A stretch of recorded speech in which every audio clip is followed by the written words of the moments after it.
and they have to negotiate some good quality bowling from England side. So virtually England tightening the noose around the New Zealand team here in this crucial match, do or die battle for the place in the last top 4 positions, the semi-final berth. And if England wins, what a win it will be, coming back from actually brink of extinction they were before the match against India, as in turns Stokes bowls to Stentner as he plays left-handed. Stentner plays it back to the bowler Ben Stokes, who has been brought in for the first time in this New Zealand innings. New Zealand 128 for 6. A poor scorecard indeed. Not much to it. That was pulled without any much effort, not powering that stroke, and it was Joe Root who picked it up without having to move much, and was really overjoyed in latching on to that one. As in comes Ben Stokes, bowls to Stentner, as this time he plays it on the offside to the cover region and opens his account with a single, taking New Zealand's score to 129 for the loss of 6 wickets. From here on, it will be only of academic interest as to how much New Zealand will be able to score before the innings eventually folds up, because it's going to be a tall ask for New Zealand, and England players now really sensing that they are very, very close at the doorstep of yet another great win. Before the Indian match, England were virtually on the brink of extinction from the World Cup, but have really staged a splendid rally, have bounced back, as in comes Ben Stokes, and this time to Stentner, bowls a bouncer. Stentner ducks and allows the ball to sail through to the keeper, Josh Buttler, not for any runs. So 129 for 6, 28.4 overs gone. 28.4, 129 for 6 New Zealand. Mitchell Stentner hasn't had much of exposure to great batting as he faces Ben Stokes, and this time plays it on the outside, dabs the ball to the point region. Cannot think of a single because the fielder was too quick to latch on to that ball. And the last thing they would want at this stage is any more run-outs, because they already had 2 run-outs. One very unlucky run-out for Kane Williamson. Second, a suicidal run-out by self-inflicted run-out by Ross Taylor. 129 for 6 New Zealand, 28.5 overs. Stentner to face Ben Stokes once again, bounces that one, and umpire calls it wide. It was a big one, beyond the reach of the batsman. So one more run will accrue. 130 for the loss of 6 wickets. New Zealand 28.5 overs. It's Ben Stokes' first over. The very first ball he had the wicket, has considered only 2 runs, one through wide and one through a single.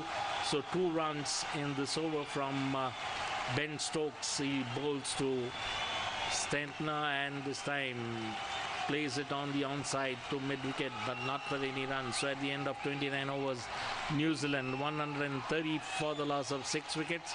So Damodar, it's going to be really, really a great ask for the New Zealand, and now 305 seems to be a very, very imposing total for New Zealand to chase. बिल्कुल आपने ठीक कहा, और 305 रनों का 306 रनों का जो लक्ष्य है, अब ऐसा लगता है कि न्यूजीलैंड उस तक नहीं पहुंच पाएगा, क्योंकि उनके अच्छे बल्लेबाज मैदान से बाहर आ चुके हैं। मार्टिन गप्टिल जिन्होंने 8 रन बनाए, हेनरी निकोलस 0 पर आउट हुए, केन विलियमसन 27 पर, रॉस टेलर 28 पर, जेम्स नीशम 19 पर, कॉलिन डी ग्रैंडहोम ने 3 रन बनाए। तो अब थॉमस लेथम और मिचेल सेंटनर विकेट पर हैं, लेकिन ये बल्लेबाज कितना ज़्यादा विकेट पर ठहर पाते हैं या रन बना पाते हैं, ये एक चुनौती है इनके लिए। और जिस तरह का प्रदर्शन रहा है इंग्लैंड का, उसे देखते हुए ऐसा लगता है कि इस मुकाबले में अब पूरी तरफ से यह मैच इंग्लैंड के गिरफ्त में है। Jofra Archer right arm round the wicket. नए ओवर की शुरुआत, पहली गेंद कोण बनाती हुई लेग स्टंप पर पिच हुई, बाहर की तरफ निकली, और अंपायर को कोई परेशानी नहीं हुई इस गेंद को वाइड डिक्लेयर करने में। सुबह जब यह मुकाबला शुरू हुआ था तब हल्के हल्के बादल थे, उसके बाद दिन के समय लंच के टाइम पूरी तरह से बादल मैदान के ऊपर से गायब हो गए थे। अच्छी खासी धूप खिली हुई थी और अब हल्के हल्के बादल आ गए हैं, लेकिन बारिश की कोई संभावना नहीं है और बहुत ही खुशनुमा मौसम। आर्चर राउंड द विकेट, अपना दूसरा स्पेल, दूसरी गेंद भी लेग स्टंप पर, कलाई के सहारे गेंद को टर्न किया। देखना है अंपायर का निर्णय क्या आता है। गेंद गई फाइन लेग बाउंड्री की तरफ और 1 रन 134 किलोमीटर प्रति घंटे की रफ्तार की यह गेंद थी, मिला है न्यूजीलैंड को और न्यूजीलैंड का स्कोर पहुंचा 132 रनों पर। चेस्टर स्ट्रीट में यह मुकाबला, जो इस विश्व कप का 41वां मुकाबला है और इस वर्ष चेस्टर ले स्ट्रीट को 3 मुकाबले विश्व कप के आयोजित करने का मौका मिला है। एक अच्छा प्रयास इस ग्राउंड पर और दर्शकों की क्षमता भी अच्छी खासी है। पूरी तरह से खचाखच भरा हुआ यह stadium.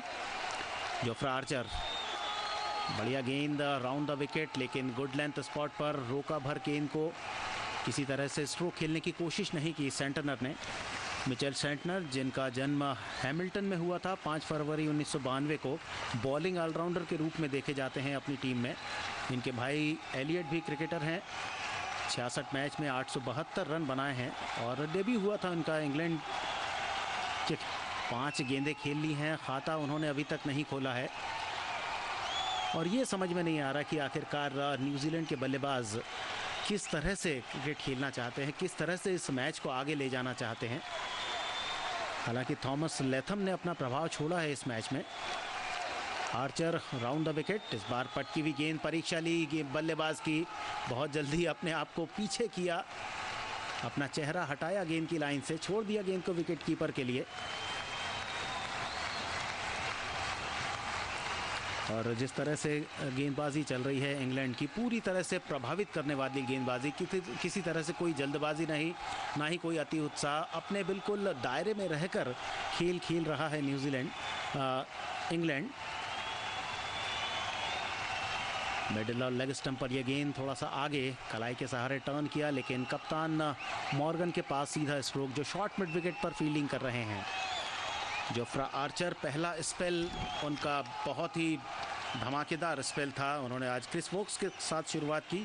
5 over 1 maiden, 15 run 1 wicket, ये गेंदबाजी का विश्लेषण था उनके पहले स्पेल का, जब 5-5 ओवर की गेंदबाजी क्रिस वोक्स और आर्चर ने की थी।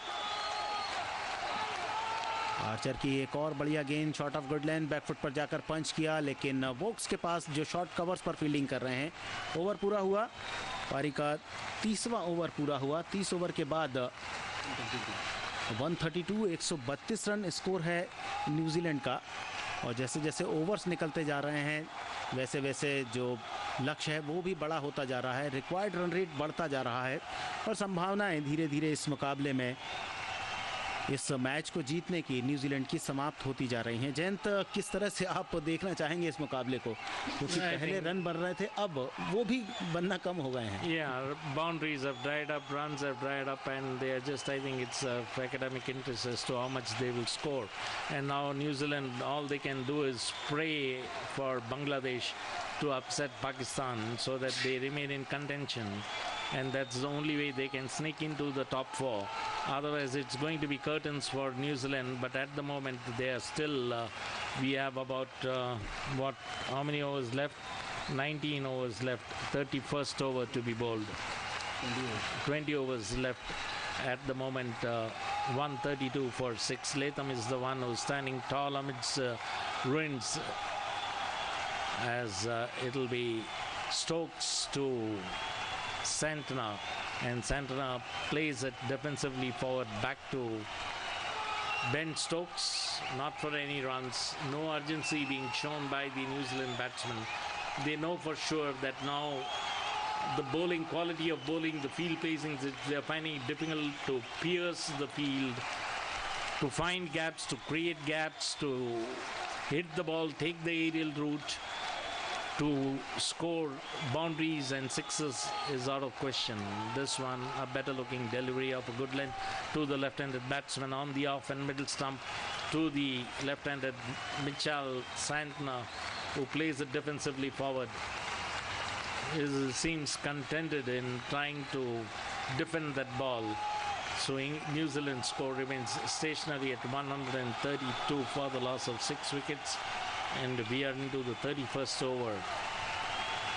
So just their scoring run rate dropping down, and this time off his legs, plays it to deep fine leg region for a single. That was a better looking shot from Michel Zentner, as no, that was Latham who played. So 133 for 6.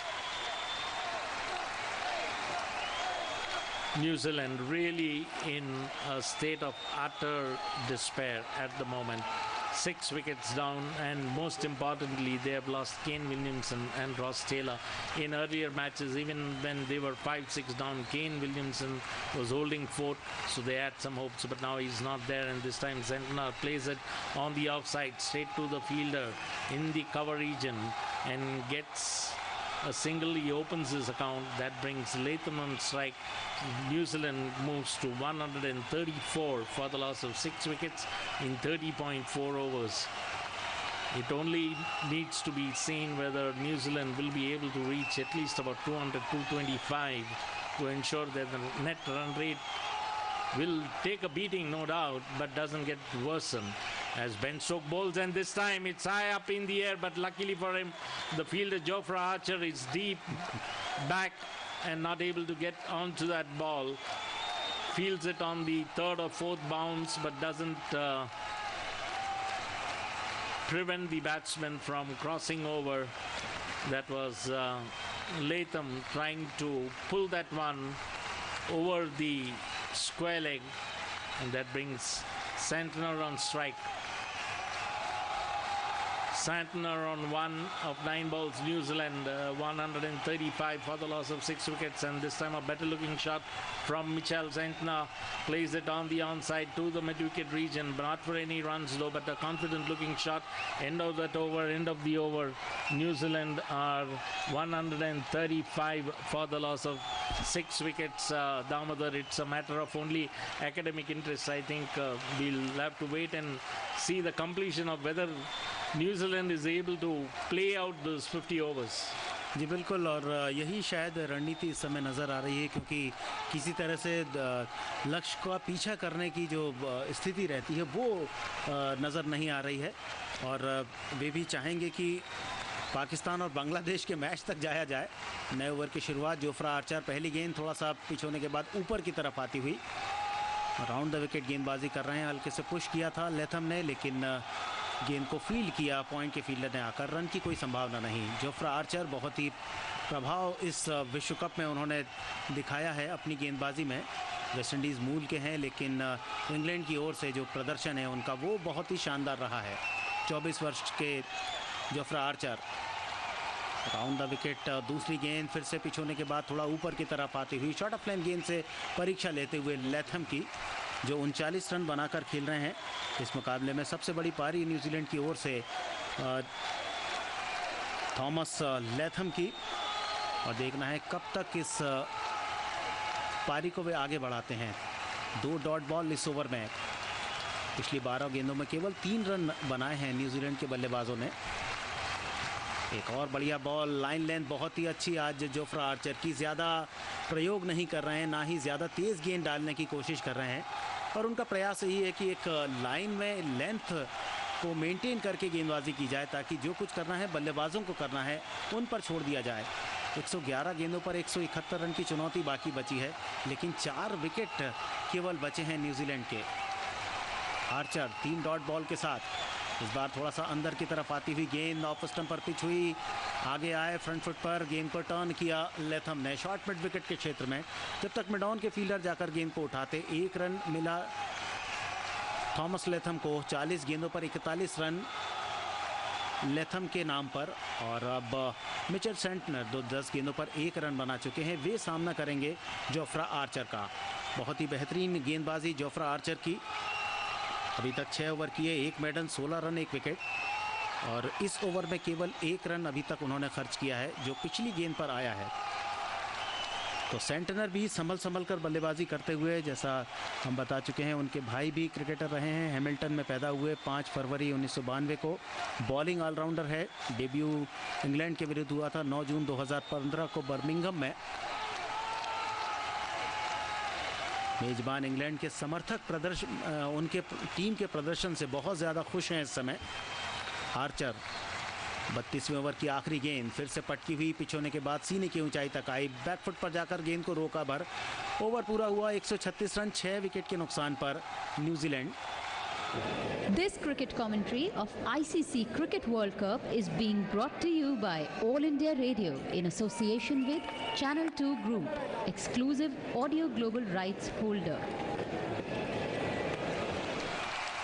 तो 306 रनों का लक्ष्य है जो England ने दिया है इस विश्व कप के 41वें मुकाबले में न्यूजीलैंड को, और न्यूजीलैंड संघर्ष कर रहा है 30 ओवर के बाद। केवल 135 रन उन्होंने बनाए हैं। 128 पर उन्होंने अपने 6 विकेट खो दिए थे। पहला विकेट 2 पर, दूसरा 14 पर, तीसरा 61 पर। तब ऐसा लग रहा था ये साझेदारी जो चल रही थी केन विलियमसन और रॉस टेलर की, वो इस मुकाबले में न्यूजीलैंड को आगे ले जाएगी। पर जैसे ही विलियमसन आउट हुए, रन आउट हुए, किस्मत ने उनका साथ नहीं दिया, और उसके बाद से तो टीम की स्थिति निरंतर परेशानी में आती रही। रॉस टेलर फिर रन आउट हो गए। 54 रन की साझेदारी की नीशम और लेथम ने। एक बार फिर से वापसी की संभावनाएं नज़र आई, पर जैसा होता है एक बल्लेबाज आउट होता है, साझेदारी टूटती है, तो फिर साझेदारी को वापस उसी मुकाम पर लाना मुश्किल हो जाता है किसी भी टीम के लिए, और वही कुछ हुआ। 54 रन की साझेदारी विभक्त हुई। फिर 128 पर कॉलिन डी ग्रैंडहोम आउट हुए, और इस समय 30 ओवर के खेल के बाद 6 विकेट पर स्कोर है न्यूजीलैंड का 135 रन। और इस मुकाबले में यदि इंग्लैंड जीतता है तो उनके हो जाएंगे 12 पॉइंट, न्यूजीलैंड के हो जाएंगे 11 पॉइंट। फिर दिलचस्पी रहेगी, सबसे बड़ा मुकाबला रहेगा जो सेमीफाइनल में पहुंचने के लिए रिजल्ट का इंतज़ार रहेगा उस मैच का, वो बांग्लादेश और पाकिस्तान के बीच रहेगा। पाकिस्तान के 9 पॉइंट हैं। यदि पाकिस्तान बांग्लादेश को हरा देता है तो उनके 11 पॉइंट हो जाएंगे। तब न्यूजीलैंड और पाकिस्तान का जो फैसला होगा चौथी टीम का सेमीफाइनल में पहुंचने का, वो रन औसत के आधार पर होगा। तो वो मैच मेरे ख्याल में जहन तो ऐसा लगता है कि वो सबसे इम्पोर्टेंट मैच हो गया अब 2019 के इस विश्व कप का। Yes, that is the key match, and Bangladesh holds the key, and Bangladesh has been playing exceedingly well, and I don't think Pakistan will have a cakewalk. They'll have to really put in their best foot forward if they have to win that crucial encounter and sail into the semis, and they have to win by emphatically win by huge margin and better their run rate so that they can eke out New Zealand from the top 4. But we can talk about that only after the end of the match. At the moment, New Zealand struggling, really struggling. यहाँ लेकिन शुरुआत बहुत अच्छी रही थी New Zealand की इस विश्व कप में। अविजित टीम थी, आखिरी में एक मुकाबला खोया उन्होंने ऑस्ट्रेलिया के खिलाफ, और वहाँ से बदलाव आ गया उनके इस विश्व कप के सफ़र में। Even against Pakistan, I felt they had the match under their control, but complacency and overconfidence did them in because they were unbeaten, and unfortunately the match against India was washed out due to rain, so they couldn't play that match, so they dropped a point. Till that point of time, New Zealand looked invincible, and it seemed that New Zealand would certainly make it into the top 4, would be the first team in fact before Australia. But then as we all know that cricket is a funny game.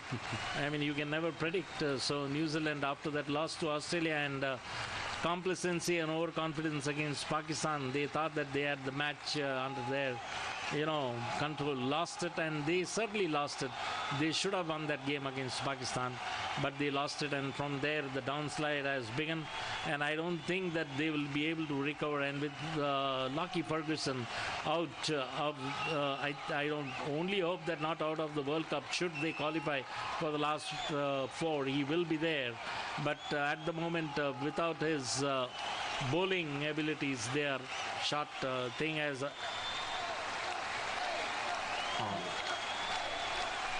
so the play resumes after the drinks break, and it's Ben Stokes who's bowling to Latham.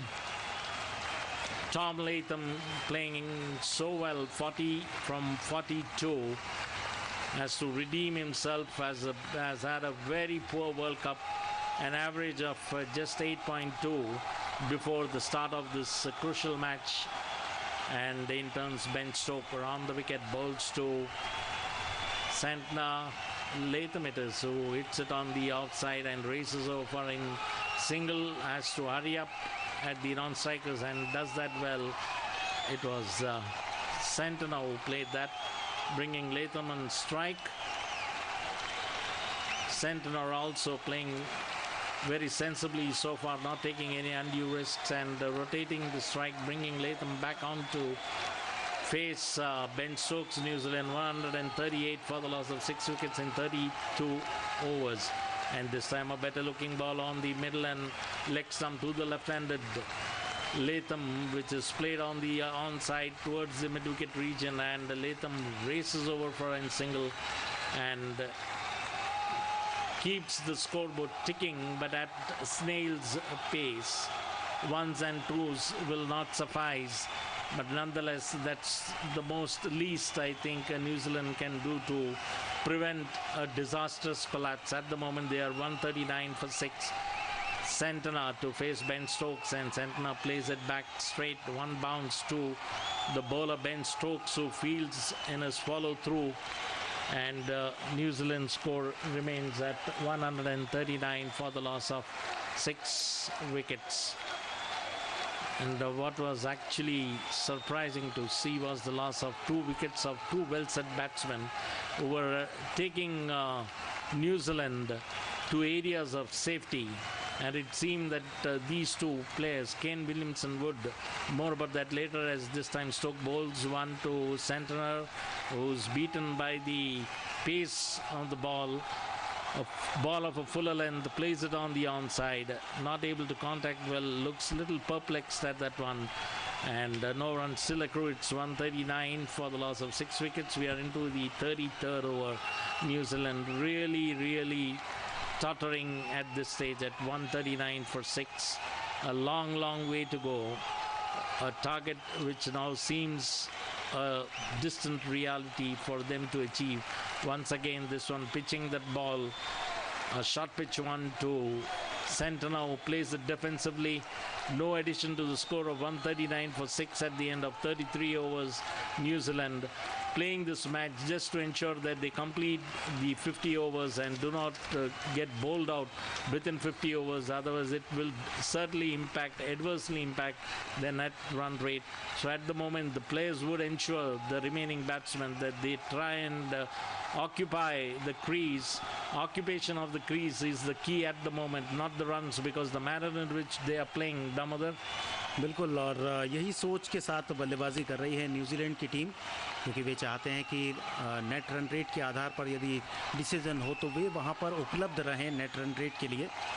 हालांकि बांग्लादेश और पाकिस्तान के मुकाबले में यदि बांग्लादेश उस match को जीतता है तो बांग्लादेश और पाकिस्तान वैसे भी बाहर हो जाएंगे सेमीफाइनल की दौड़ से, और पाकिस्तान मुकाबला जीतता है तो नेट रन रेट के आधार पर फैसला होगा न्यूजीलैंड और पाकिस्तान के बीच, क्योंकि अभी स्थितियां ऐसी लग रही हैं कि इंग्लैंड ने इस मैच को अपनी गिरफ्त में रखा है और शायद औपचारिकताएं ही होंगी। कोई चमत्कार ही इस समय न्यूजीलैंड को इस मुकाबले में जिता सकता है। तो 33 ओवर के बाद 139 6 विकेट के नुकसान पर न्यूजीलैंड 306 रनों के लक्ष्य के सामने। लैथम सामना करेंगे क्रिस वोक्स का। वोक्स दाहिने हाथ से राउंड द विकेट, पहली गेंद, जोरदार अपील करते हुए क्रिस वोक्स, अकेली अपील मैदान पर गूंजती हुई। 132 किलोमीटर प्रति घंटे की रफ्तार की यह गेंद, लैथम ने फ्रंट फुट पर आकर इस गेंद को खेला था और कोई नुकसान नहीं, अंपायर ने मना किया, नकारा इस अपील को। आईसीसी विश्व कप की बात करें तो 1983 में जो तीसरा विश्व कप हुआ था वहां पर इंग्लैंड ने ओवल में 9 जून 1983 को 106 रनों से हराया था न्यूजीलैंड को, और उसके बाद से अगले 5 मुकाबले में न्यूजीलैंड ने पराजित किया है इंग्लैंड को। इसी बीच अगली गेंद ऑफ स्टंप पर पिच होने के बाद अंदर की तरफ आती हुई बैकफुट पर जाकर गेंद को टर्न किया डीप स्क्वायर लेग के क्षेत्र में। 1 रन मिला जब तक स्टोक्स गेंद को फील्ड करें और थ्रो करें विकेट कीपर के पास। 140 6 विकेट के नुकसान पर दूसरा पावर प्ले चल रहा है, 34वां ओवर चल रहा है और मैच में संभावनाएं न्यूजीलैंड की धीरे धीरे ख़त्म होती जा रही हैं, लेकिन न्यूजीलैंड के बल्लेबाज किसी भी तरह से 50 ओवर पूरा खेलना चाहते हैं ताकि इस टूर्नामेंट में बने रहें। बॉक्स की गेंद फ्रंट फुट पर आकर ड्राइव किया गेंद को, मिड ऑफ 30 गज के दायरे के अंदर है, अपने दाहिनी तरफ जाते हुए गेंद को फील्ड किया गया मिड ऑफ के फील्डर के द्वारा।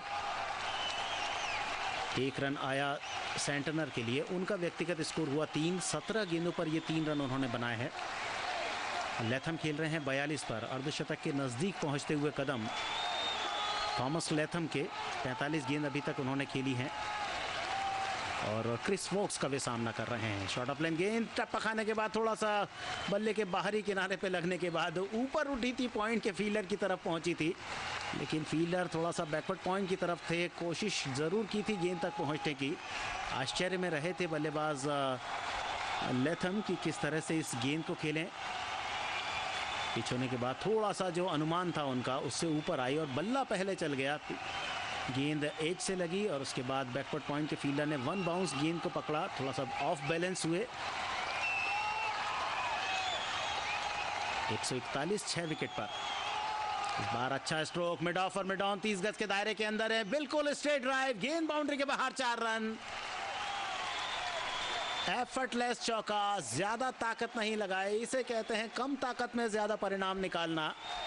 क्रिस वोक्स के बैट से निकला हुआ, क्रिस वोक्स की गेंद पर लगा हुआ एक बहुत ही बेहतरीन back to the bowler straight drive, ज़्यादा ताकत नहीं, केवल गेंद को मिडिल किया। और जब आप गेंद को मिडिल करते हैं तो आपको अंदाज़ा हो जाता है कि किस तेज़ी के साथ गेंद निकलेगी। मिड ऑफ और मिड ऑन को अंदर रखा था 30 यार्ड सर्कल के और उस स्थिति का फ़ायदा उठाया लेथम ने। 46 पर पहुंचे लेथम, 47 गेंदों का सामना किया है और न्यूजीलैंड 145 6 विकेट के नुकसान पर। 34वें ओवर की आखिरी गेंद, 6 रन इस ओवर में बन चुके हैं। प्रसन्न हैं इंग्लैंड के समर्थक क्योंकि वे जानते हैं ये मुकाबला कितना बड़ा है इस विश्व कप में उनकी टीम के बने रहने के लिए, तो बड़ी तादाद में यहाँ पर अपनी टीम के सपोर्ट में वे आए हैं।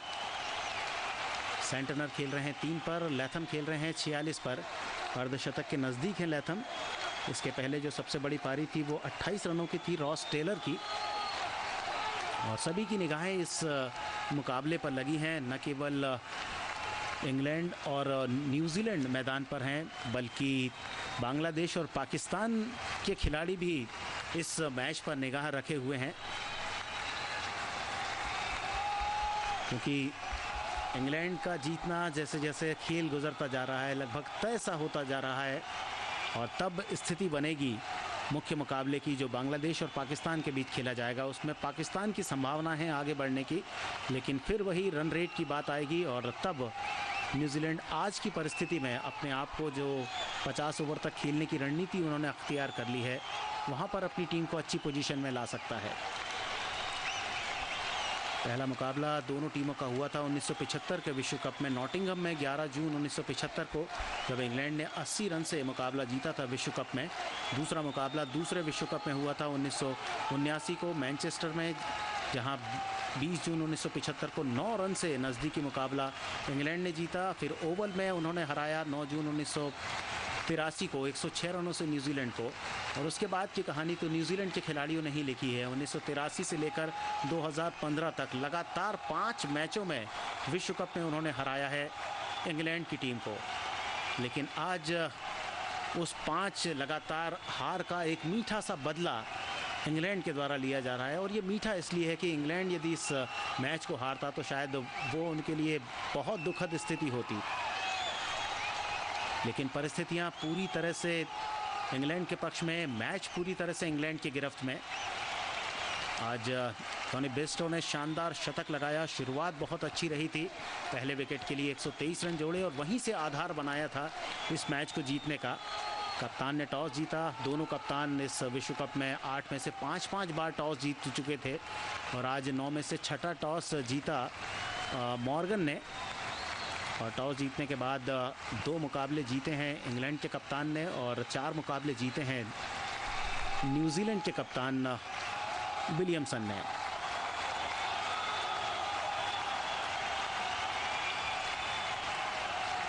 एक तरफा सा होता हुआ यह मुकाबला, लेकिन न्यूजीलैंड के बल्लेबाज विकेट पर ठहर कर बल्लेबाजी कर रहे हैं, थॉमस लेथम, और उनका साथ निभा रहे हैं मिचेल सेंटनर। कल मुकाबला होगा अफगानिस्तान और वेस्टइंडीज़ के बीच, 9 और 10वें नंबर की टीम के बीच 42वां मुकाबला इस विश्व कप का। कुल 10 टीमें इस वर्ष आपस में एक दूसरे के साथ खेली, एक नए फॉर्मेट के साथ। 45 लीग मैच, उसके बाद सेमीफाइनल और फाइनल। जो 4 टीमें क्वालिफाई होंगी पहले, दूसरे, तीसरे और चौथे स्थान पर। पहले स्थान की टीम खेलेगी चौथे स्थान पर क्वालिफाई करने वाली टीम के साथ, और दूसरे स्थान पर क्वालिफाई करने वाली टीम खेलेगी तीसरे स्थान पर रहने वाली टीम के साथ। Damodar, there seems to be a hold up in the play because one more ball is left in that over, and we'll have to see for what reason there's a, the game has been held up. I mean, we are totally clueless, but we'll have to wait for the official communication coming in, because the umpires seem, I think there's something to do with the ball, looks like. जी हाँ, वही समझने की कोशिश हम भी कर रहे थे, लेकिन ऐसा कुछ नज़र नहीं आया। और अब गेम शुरू हुआ। ओक्स इस ओवर की आखिरी गेंद लेग स्टंप पर पिच हुई, जिसे कलाई के सहारे टर्न किया डीप बैकवर्ड स्क्वायर लेग की तरफ। 1 रन बनाया। 34 ओवर के बाद न्यूजीलैंड का स्कोर 146, 6 विकेट के नुकसान पर। लैथम पहुंच चुके हैं 47 पर। 3 रन और चाहिए उन्हें अपना अर्धशतक पूरा करने के लिए। जैन, जब इस तरह की परिस्थितियां रहती हैं और कोई बल्लेबाज इस तरह की विपरीत परिस्थितियों में शानदार बल्लेबाजी कर रहा है, तो उसके लिए आप क्या कहना चाहेंगे? Well, it's unfortunate that Latham, even though in the later stages of the World Cup, has really come into his own and found his form, but unfortunately he's not finding any partners on the other side. Other side is running out of partners. He's playing well, he's playing sensible, but he has the mortification of seeing each and every of his colleagues exiting from the other end. So he's left totally alone, but with Centena, he's trying to do some repair to the New Zealand innings. At this stage, it's Ben Stokes bowling to Tom Latham, and flicks it on the onside to the mid-on region, straight to the fielder, not for any runs. So New Zealand score remains at 146 for the loss of 6 wickets. At the moment, their run rate is 4.27, and the asking rate has jumped to 10.11. That is 10.11. Very stiff asking rate, and it's certainly going to climb, because we are not seeing any boundaries or sixes. Sixes are out of question, as Tom Latham it is to face Ben Stokes, and this time he plays it, pulls it straight to the fielder at short mid-wicket, and doesn't get hold of it properly. Wanted to hit it hard, but not able to pierce that fielder who's posted there at short mid-wicket. Plays it straight to him, no question of any runs. So New Zealand score remains at 146 for the loss of 6 wickets in 34.2 overs. New Zealand chasing a stiff target of 305 set by England, as in turns Ben Stokes bowls to Latham, and this time flicks it off his pads onto the onside and races for a single. Realizes that 3 balls have already gone in this over, needs to rotate the strike. And Mitchell Santana, who has been playing well, also has now a very poor score, no doubt, of only 3 runs in 17 deliveries. 17, that is 14 dot balls.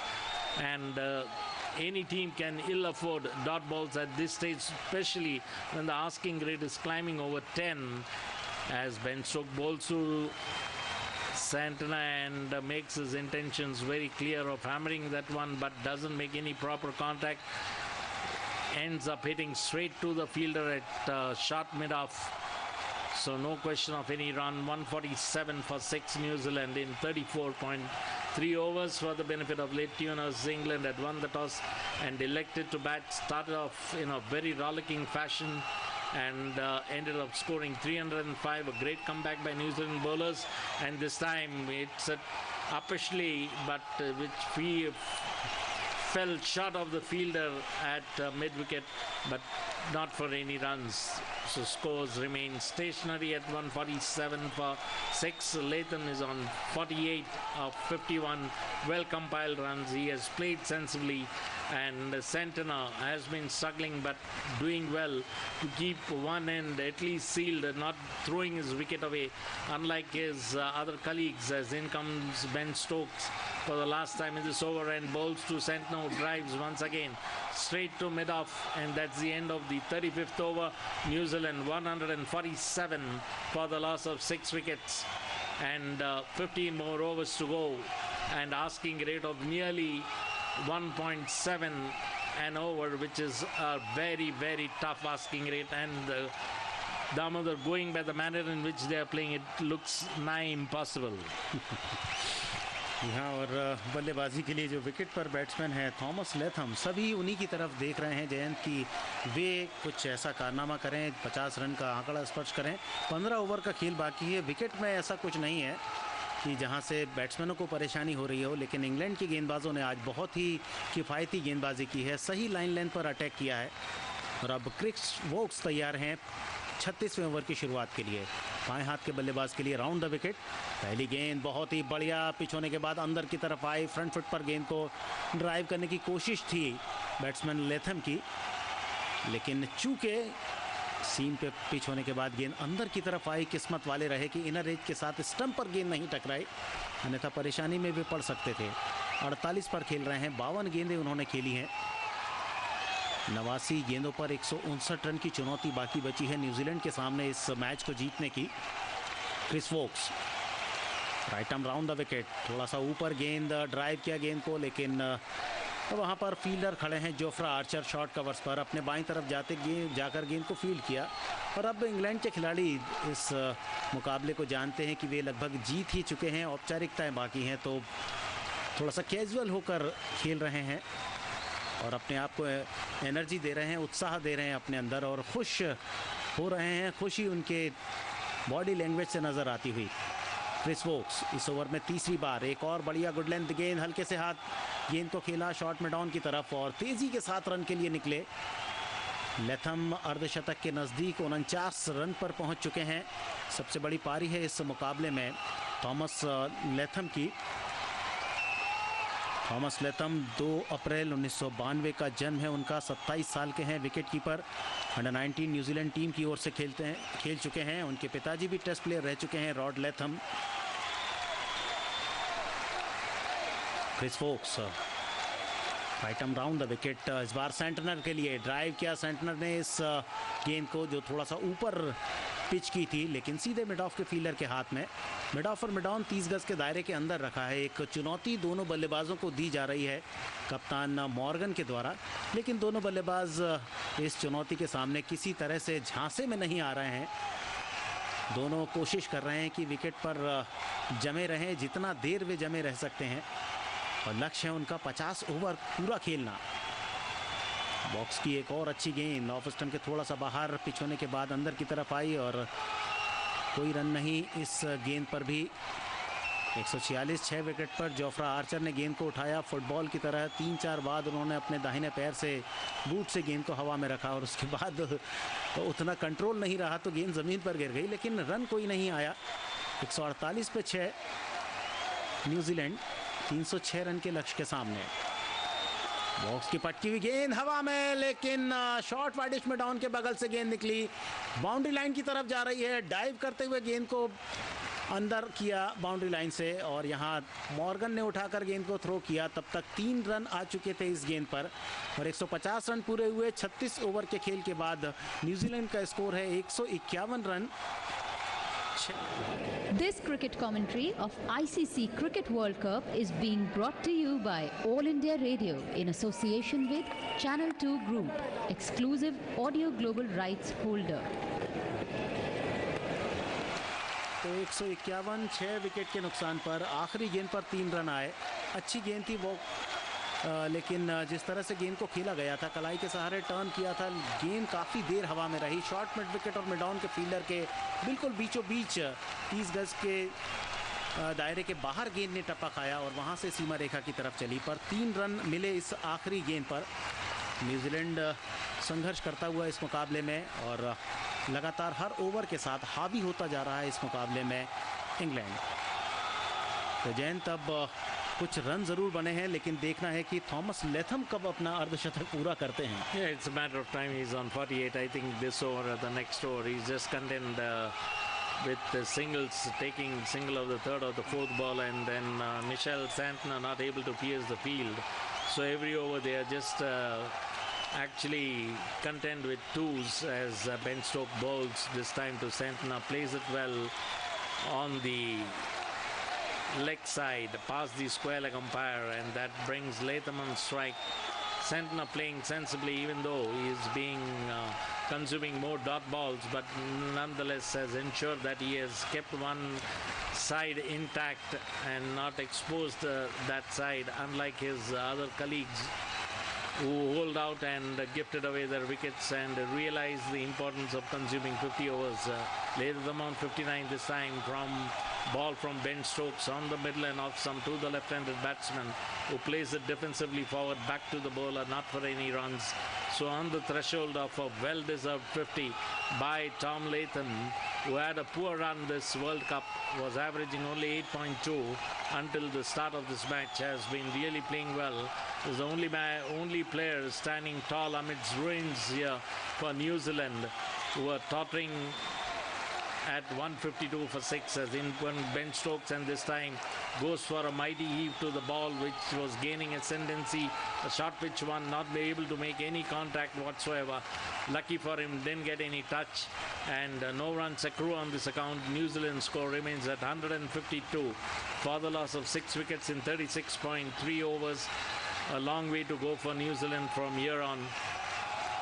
The only moot point of interest, academic interest, would be that Latham gets his 50, and what a 50 it will be. The only player in the New Zealand batting to get a 50 in this match, and this time, and yes, he gets it. Hits that one to the player at deep mid-wicket and races over for a single, and that's a well-compiled 50 by Latham of 57 balls. How many fours has he hit in that 50? Kishore, 4 fours. 4 fours, tells scorer Kishore Lavne, and that's 153 for 6. So Latham moves to 50 or 57. That brings Santner on strike in the 37th over. New Zealand 153 for 6. Ben Stokes it is, comes here and bowls, and once again a rising delivery on the off stump.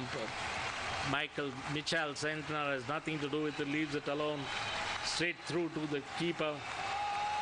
Both these batsmen showing no signs of any urgency whatsoever, and content in taking singles and twos, realizing that they have to consume this 50 overs and ensure that they don't lose any more wickets, at least at the 50th over. Getting to 305, well, they themselves would have realized and conceded that it is impossible.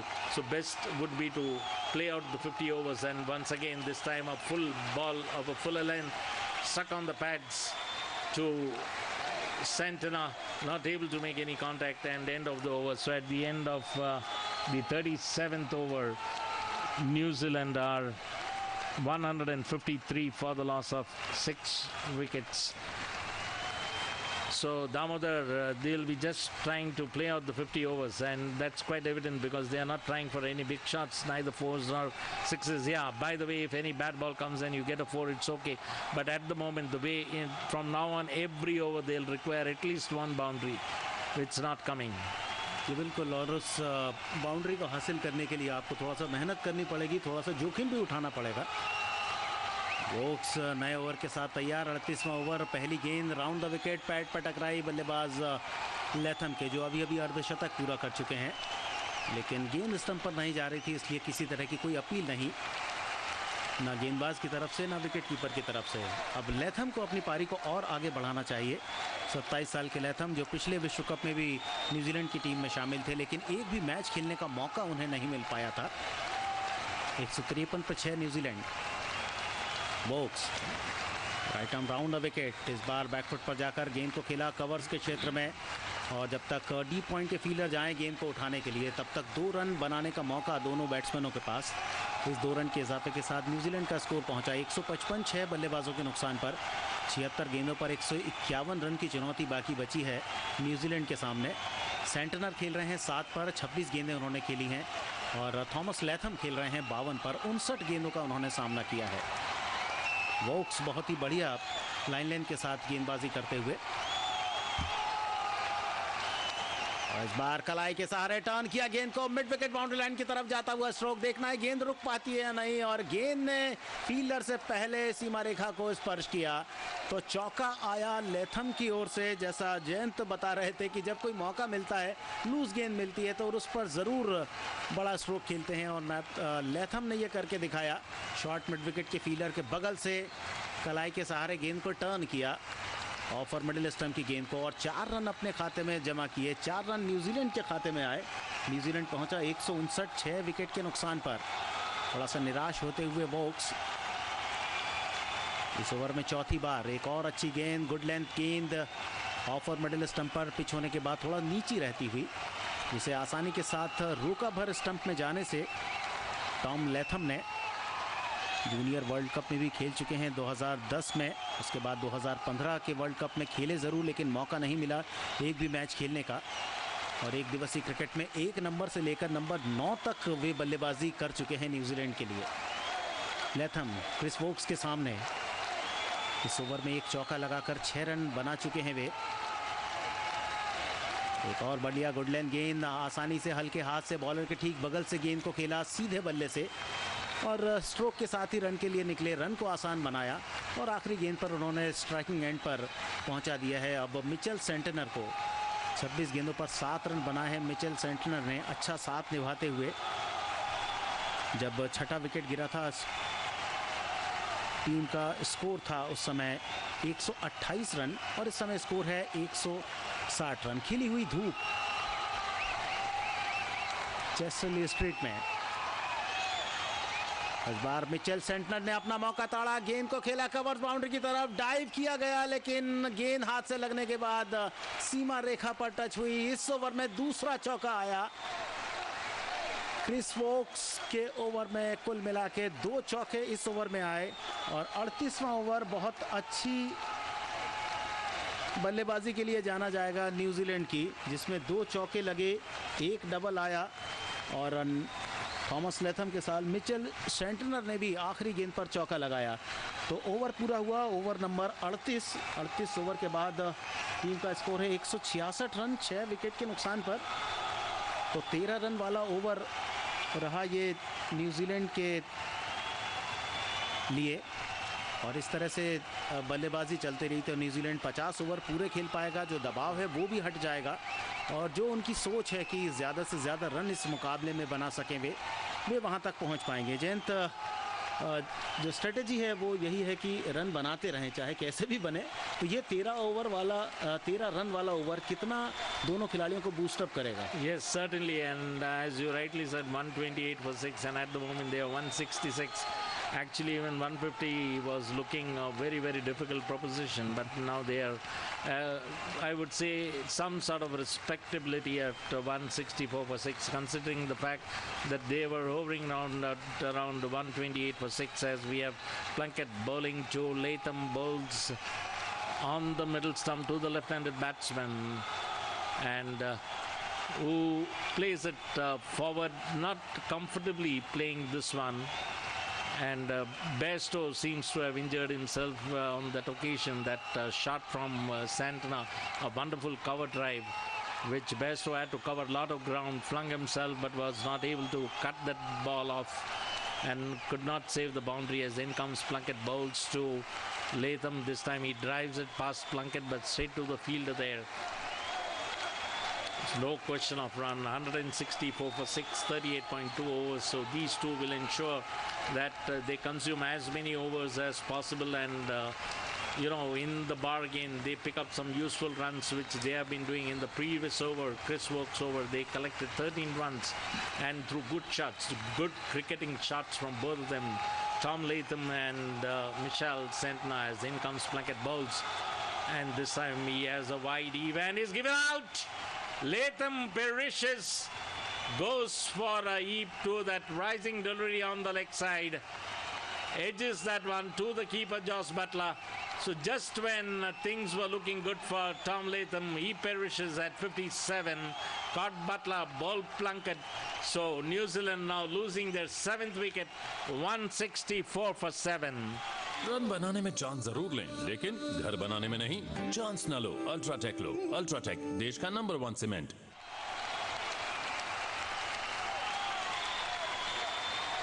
So Latham, quite disappointed with himself, was playing so sensibly and was playing so well, unlike his other counterparts, unlike his other colleagues in the team. But then Traditious, to a momentary loss of concentration, was overambitious in that stroke, knew that he couldn't make any proper contact, ended up edging that ball to the keeper, and that brings Tim Southee onto the crease. Now whether Southee will be able to play the role what Tom Latham played, we'll have to wait and watch. So 7 wickets gone, and now it's only rituals, formalities being completed here at Durham, the Riverside Chesterley Street cricket ground, where the crucial match, what was expected to be a cliffhanger, has now turned out to be a one-sided affair in favor of England. So far, England really right on top of this game, right from the very first, that is the toss. They won a good toss to win. They decided to bat, started off in a whirlwind fashion. New Zealand did stage a good rally. Their bowlers were able to control and contain the England batsmen to 305 at the start, and in the middle what looked a probability of 340, 350, and they did well to contain England to 305, but in batting they have faltered, as you have Liam Plunkett who comes to bowl but finds the batsman not ready, and it will be Southee who will be this time. Plunkett bowls to Southee, tall and lanky is Tim Southee, plays that one on the outside straight to the batsman, not for any runs, as Latham was that time not properly, his footwork nowhere near the ball. He was totally wavered in his execution and ended up edging that one to Butler. So Butler having a good day behind wickets, as in comes Plunkett, bowls to Southee, who flicks it off his pads to the man at deep fine leg region, gets a single, opens his account of the very second ball. So New Zealand score moves to 165 for 7 in the 39th over. 38.5 overs gone. Team Southee it is, 30 years of age, strike rate of 99, not bad, but a poor average of 12.64. He has 670 runs to his credit, as in comes Plunkett bowls, this time to Santana, high in the air, but shot of the fielder as the ball goes to the deep square leg region, and Santana picks up a single, taking New Zealand's score to 166 for 7. New Zealand should be able to touch 225, if not 250, which seems a distant reality and a distant possibility. But at the moment, 7 wickets down, they have the tails, and whether the tail will wag Damodar. और अब चमत्कार ही बचा सकता है New Zealand को, लेकिन चमत्कार रोज रोज नहीं होते। टीम साउथी नंबर 10 के बल्लेबाज, हालांकि विश्व कप में टीम साउथी का सर्वाधिक स्कोर है 12 रन नाबाद, जो उन्होंने बांग्लादेश के विरुद्ध बनाए थे हैमिल्टन में 13 मार्च 2015 को, और ये 18वां मैच है उनका विश्व कप में, और एक दिवसीय अंतर्राष्ट्रीय मुकाबलों में 140वां मैच भी खेल रहे हैं। 670 रन उनके नाम पर, 55 हाईएस्ट। डेब्यू किया था उन्होंने इंग्लैंड के विरुद्ध चेस्टरले स्ट्रीट, इसी ग्राउंड पर 15 जून सन 2008 को, और उच्चतम स्कोर है 55 भारत के विरुद्ध धर्मशाला में 16 दिसंबर 2016 को। वुड तैयार 40वें ओवर की शुरुआत करने के लिए। राउंड द विकेट गेंदबाजी, पहली गेंद बहुत ही बढ़िया, ऑफ स्टंप के थोड़ा सा बाहर पिच होने के बाद थोड़ा और बाहर की तरफ निकलती हुई। बल्लेबाज आश्चर्य में रहे कि गेंद के बिल्कुल पीछे आ गए थे मिचेल सेंटनर, कि गेंद आखिरकार बैट पे लगी क्यों नहीं, और मुस्कुराए गेंदबाज और बल्लेबाज भी मुस्कुराए। आपस में दोनों ने एक दूसरे को देखा कि जो बल्लेबाज सोच रहे थे कि गेंद बल्ले से नहीं लगी, तो उसका कारण उन्होंने जानना चाहा, तो गेंदबाज ने भी मुस्कुरा कर जवाब दिया कि आपकी गेंद समझ में नहीं आई, और गेंद पिच होने के बाद बाहर की तरफ गई थी। वुड इस ओवर में दूसरी बार, इस बार क्रीज के थोड़ा सा कोने की तरफ जाते हुए अंदर की तरफ गेंद आई, पैड पे टकराई, एलबीडब्ल्यू की अपील को स्वीकारा अंपायर ने, और यहाँ मिचेल सेंटनर ने इशारा किया है कि वे रिव्यू लेंगे, डीआरएस से फैसला होगा। वुड ने पिछली गेंद ऑफ स्टंप के बाहर रखी थी, इस बार क्रीज के थोड़ा सा कोने की तरफ गए। ऑफ स्टंप पर ऑफर मिडिल स्टंप पर गेंद को पिच किया था, पैड पर गेंद टकराई थी, कलाई के सहारे टर्न करना चाहते थे सेंटनर इस गेंद को। 12 रन बनाए हैं सेंटनर ने 30 गेंदों पर। और अब तीसरे अंपायर पॉल रफेल जो ऑस्ट्रेलिया के हैं, वे बताएंगे कि क्या बल्लेबाज आउट है या नहीं है। बिल्कुल सही सीम पर गेंद पिच हुई और देखना है कि बैट से लगी या नहीं। अपील की थी जोरदार गेंदबाज मार्क वुड ने। अभी तक 14 विकेट इस विश्व कप में ले चुके हैं मार्क वुड। ये विकेट लेते हैं तो 15वां विकेट होगा उनका वर्ष 2019 के इस विश्व कप के 12वें संस्करण में। और सभी देख रहे हैं अंपायर का फैसला आया है, फील्ड अंपायर का फैसला आया है। एलबीडब्ल्यू आउट करार दिया है उन्होंने बैट्समैन मिचेल सेंटनर को। न्यूजीलैंड 166 8 विकेट पर 64 गेंदों पर 140 रन चाहिए उन्हें अभी भी इस मैच को जीतने के लिए, लेकिन हर ओवर के साथ, हर विकेट के साथ उनसे मैच दूर जाता जा रहा है। और देखना है कि निर्णय क्या रहता है।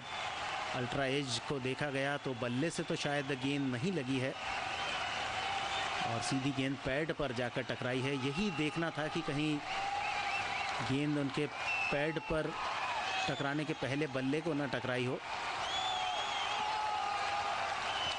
ऑफ स्टंप के थोड़ा सा बाहर पिच थी, क्रीज के कोने का इस्तेमाल किया था, वहां से गेंद स्टंप की तरफ आई और पॉल रफेल का इशारा कि बल्लेबाज आउट हैं। और 8वां झटका लगा है न्यूजीलैंड को। सेंटनर आउट हुए, 30 गेंदों पर 12 रन बनाए और 166 की रन संख्या पर 8वां विकेट खो दिया है न्यूजीलैंड की टीम ने।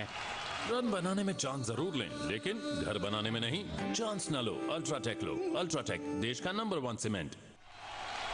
तो साझेदारी एक के बाद एक टूटती जा रही है। 7वें विकेट के लिए 36 रन की पार्टनरशिप हुई थी लैथम और सेंटनर के बीच, लेकिन अब केवल 2 ही रन जुड़े हैं और सेंटनर भी आउट होकर मैदान से बाहर। So well said, batsman out, Damodar. So it's really curtains for now. New Zealand, even 200 seems a distant possibility. यहाँ और पहली पारी जब चल रही थी तब इंग्लैंड की पॉसिबिलिटी देखी जा रही थी कि वे 300 तक पहुंचेंगे या नहीं, और अब देखा जा रहा है कि न्यूजीलैंड 300 तक पहुंचेगा या नहीं। Yes, very true. I mean, forget 300. I think even 200 is a distant reality. And the manner in which, I mean, that was also the DRS claimed by Michel Santner was for academic interest. He knew that he was out, and he was plumb leg before. Just wasted the DRS. यहाँ 166 8 wicket पर नए बल्लेबाज Henry आते सही पहली गेंद off stump के बाहर, कवर ड्राइव, गेंद जा रही है सीमा रेखा की तरफ, डाइव किया, गेंद को बाउंड्री लाइन के बाहर जाने से रोका। और यहाँ हेनरी जिन्होंने आते से ही एक बहुत ही बढ़िया स्ट्रोक खेला, हालांकि पहले ही थोड़ा सा लेग स्टंप की तरफ चले गए थे, जगह बना ली थी उन्होंने ऑफ स्टंप की तरफ। ऑफ साइड पर वे स्ट्रोक खेलेंगे 169 8 विकेट पर। और जिस तरह से एलबीडब्ल्यू आउट हुए थे, जैसे ही गेंद उनके पैड पर टकराई, अंपायर ने इशारा दिया प्लंग कि आप आउट हैं, तुरंत ही सेंटनर ने इशारा किया था कि वे डीआरएस लेंगे। 3 रन इस गेंद पर बने, स्कोर पहुंचा 169 169 8 विकेट के नुकसान पर। 2 विकेट बाकी बचे हैं। इंग्लैंड चाहता है कि दोनों बल्लेबाजों को जल्द से जल्द आउट कर दिया जाए। 63 गेंदों पर 137 चाहिए जीतने के लिए। वुड की गेंद short of good length, leg stump के बाहर जाती हुई, वाइड का इशारा आया अंपायर की ओर से। विकेट कीपर के पास बहुत देर बाद गेंद पहुंची बटलर के पास। आज इंग्लैंड की शुरुआत बहुत अच्छी हुई थी, सब कुछ अच्छा रहा है आज इंग्लैंड के लिए। पहले तो उन्होंने टॉस जीता इस विकेट पर, जिस पर रनों की बरसात हुई थी 1 जुलाई को, जब 653 रन बने थे।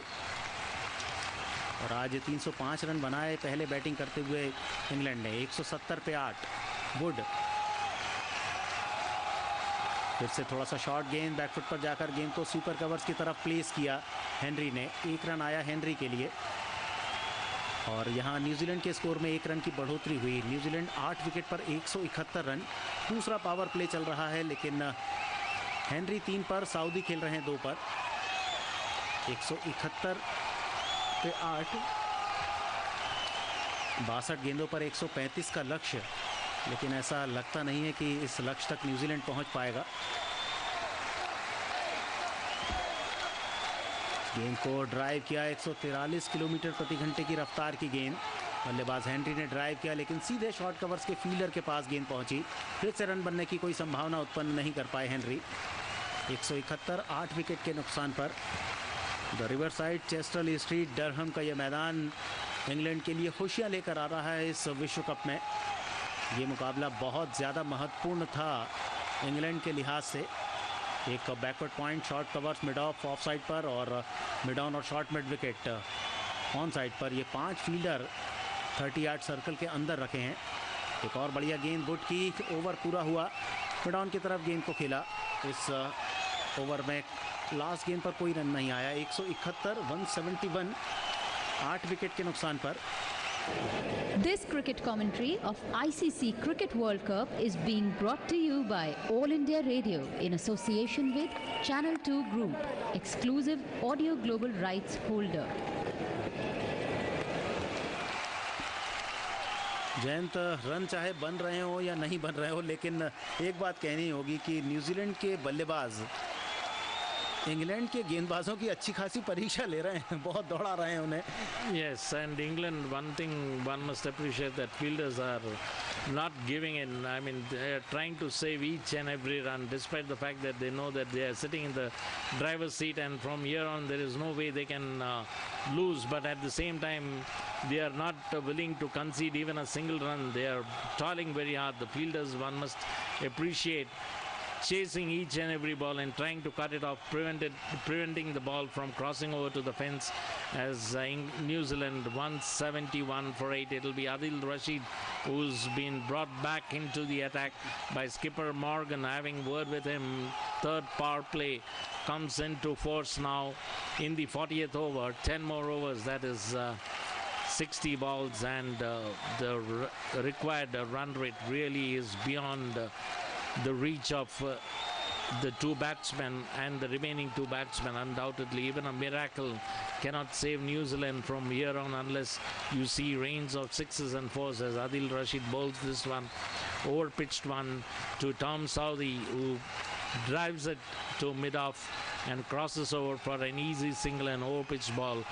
Little flight in the air, inviting the batsman to have a go, but Southee decides to just play it along the carpet to mid-off region and ambles over for an easy single, taking New Zealand's score to 172 for the loss of 8 wickets.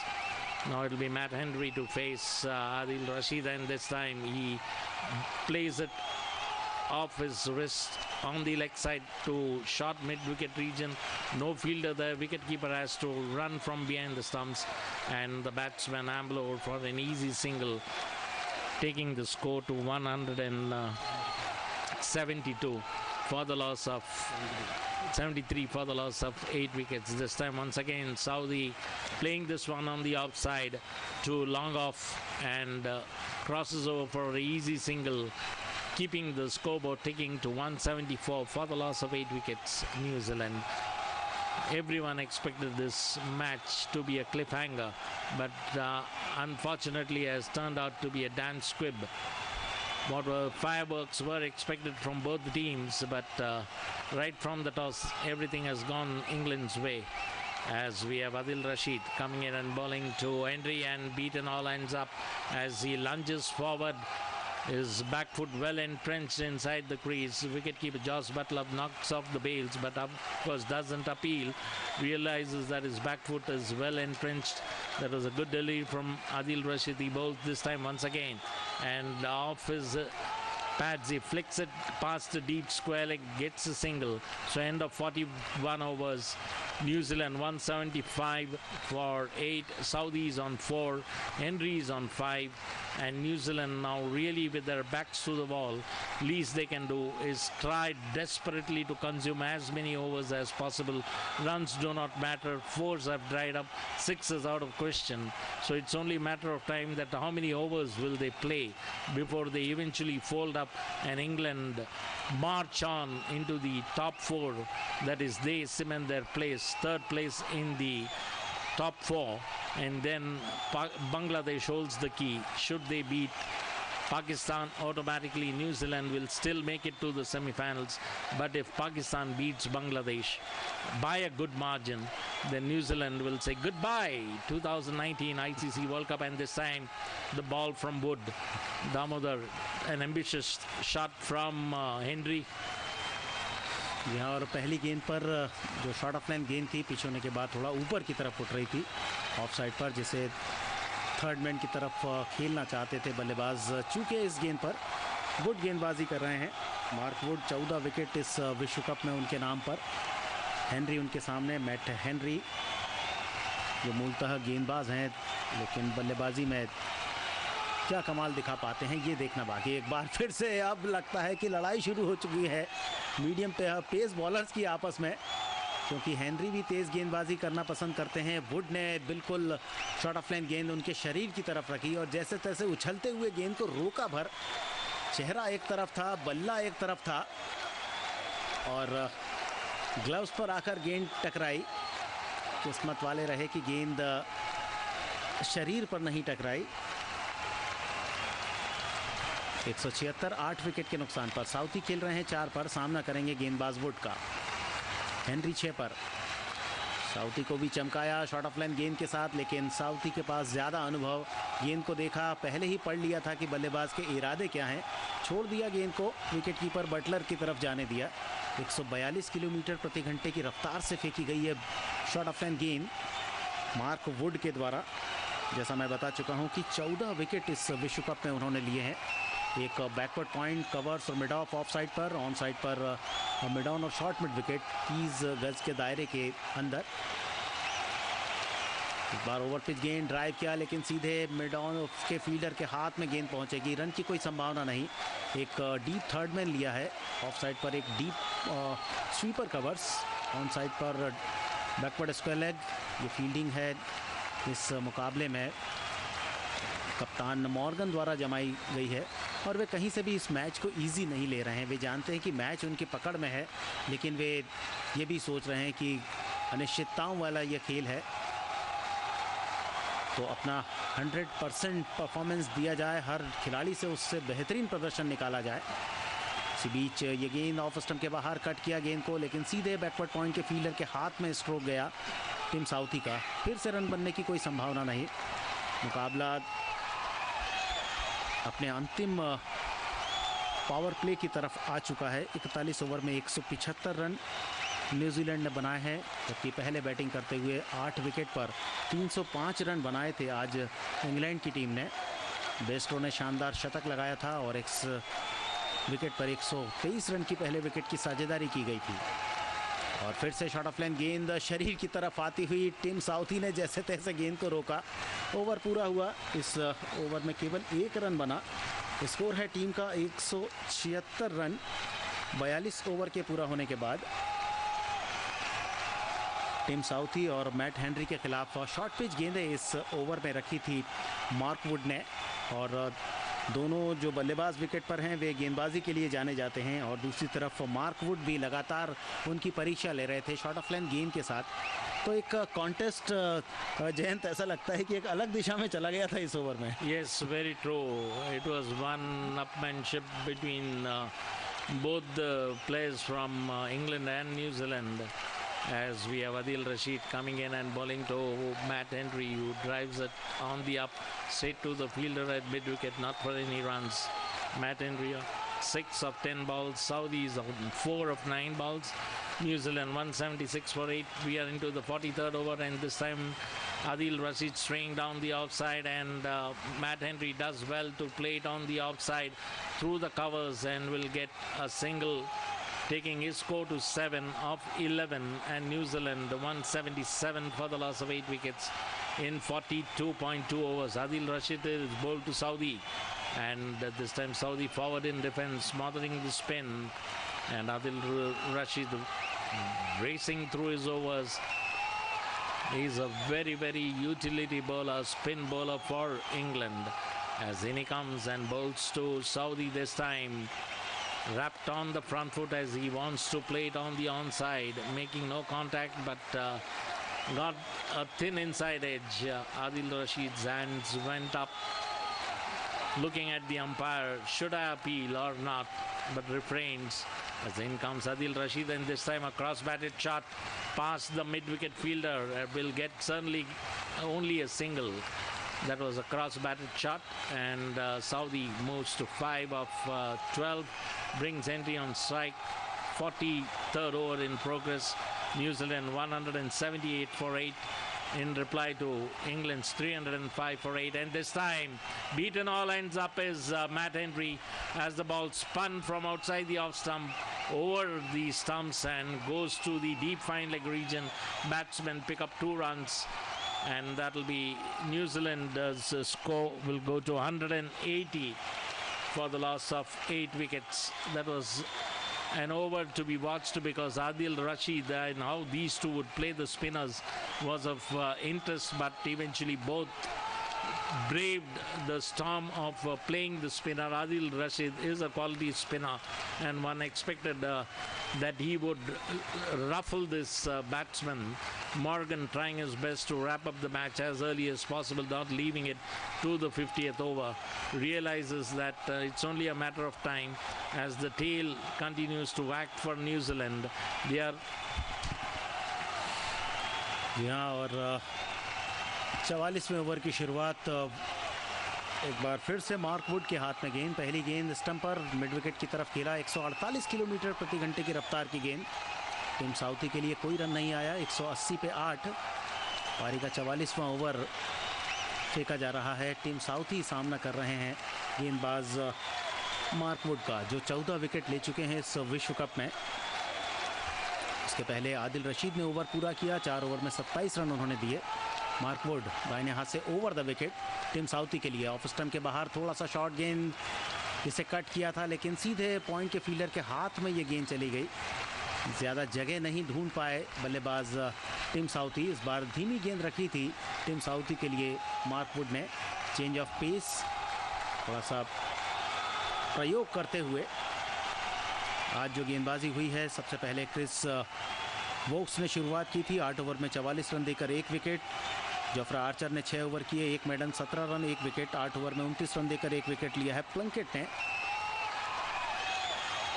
बार तेज गेंद off stump पर pitch होने के बाद अंदर की तरफ आई. Back foot पर front foot पर आए और गेंद को ऑफ साइड पर कवर्स के क्षेत्र में खेलकर 1 रन जमा किया टीम साउथी ने अपने खाते में. 15 गेंदों पर 6 रन भी बना चुके हैं. न्यूजीलैंड का स्कोर 181, 8 विकेट के नुकसान पर. मुकाबला औपचारिकताओं की तरफ बढ़ चुका है. प्लंकेट ने 15 बनाए थे, जोफ्रा आर्चर ने 1 रन बनाया था और दोनों बल्लेबाज नॉट आउट थे आज जब इंग्लैंड की पारी चल रही थी. और इंग्लैंड के लिए अंतिम ओवर्स में 29 रन की जो साझेदारी थी प्लंकेट और राशिद की, वहां से टीम ने बनाए 301 रन. और इस बार ये गेंद बोल्ड आउट हुए हेनरी. 7 रन बनाकर 181 की रन संख्या पर 9वां झटका दिया वुड्स ने न्यूजीलैंड की टीम को. रन बनाने में चांस जरूर लें, लेकिन घर बनाने में नहीं. चांस न लो, अल्ट्राटेक लो. अल्ट्राटेक देश का नंबर 1 सीमेंट. तो 166 पर 8वां विकेट गिरा था. 9वां विकेट गिरा है 181 की रन संख्या पर. और ऐसा लगता है कि बहुत जल्द न्यूजीलैंड की पारी सिमट जाएगी. 306 रनों का लक्ष्य आज उनके सामने बहुत ही बड़ा, बहुत ही विशाल सा कर दिया है. और मार्क वुड की ये एक और कामयाबी. 3रा विकेट है मार्क वुड का इस मुकाबले में. इसके पहले 8 ओवर किए थे, 33 रन देकर 2 विकेट लिए थे. 13 विकेट इसके पहले ले चुके हैं. और अब 3 विकेट, जिस विकेट में कोई जान नहीं थी उसके बावजूद 3 विकेट लिए. और आखिरी बल्लेबाज विकेट पर आएंगे अब ट्रेंट बोल्ट. मैट हेनरी को बोल्ड किया उन्होंने. और जैसे ही पारी पूरी होगी तो हम एक बार फिर से आपको मैन ऑफ द मैच जो हमारा प्रोग्राम है उसके साथ जोड़ेंगे. हमारे एक्सपर्ट रहेंगे अंतर्राष्ट्रीय क्रिकेटर जिन्होंने वर्ल्ड कप में हैट्रिक ली थी. पहली hat trick Chetan Sharma,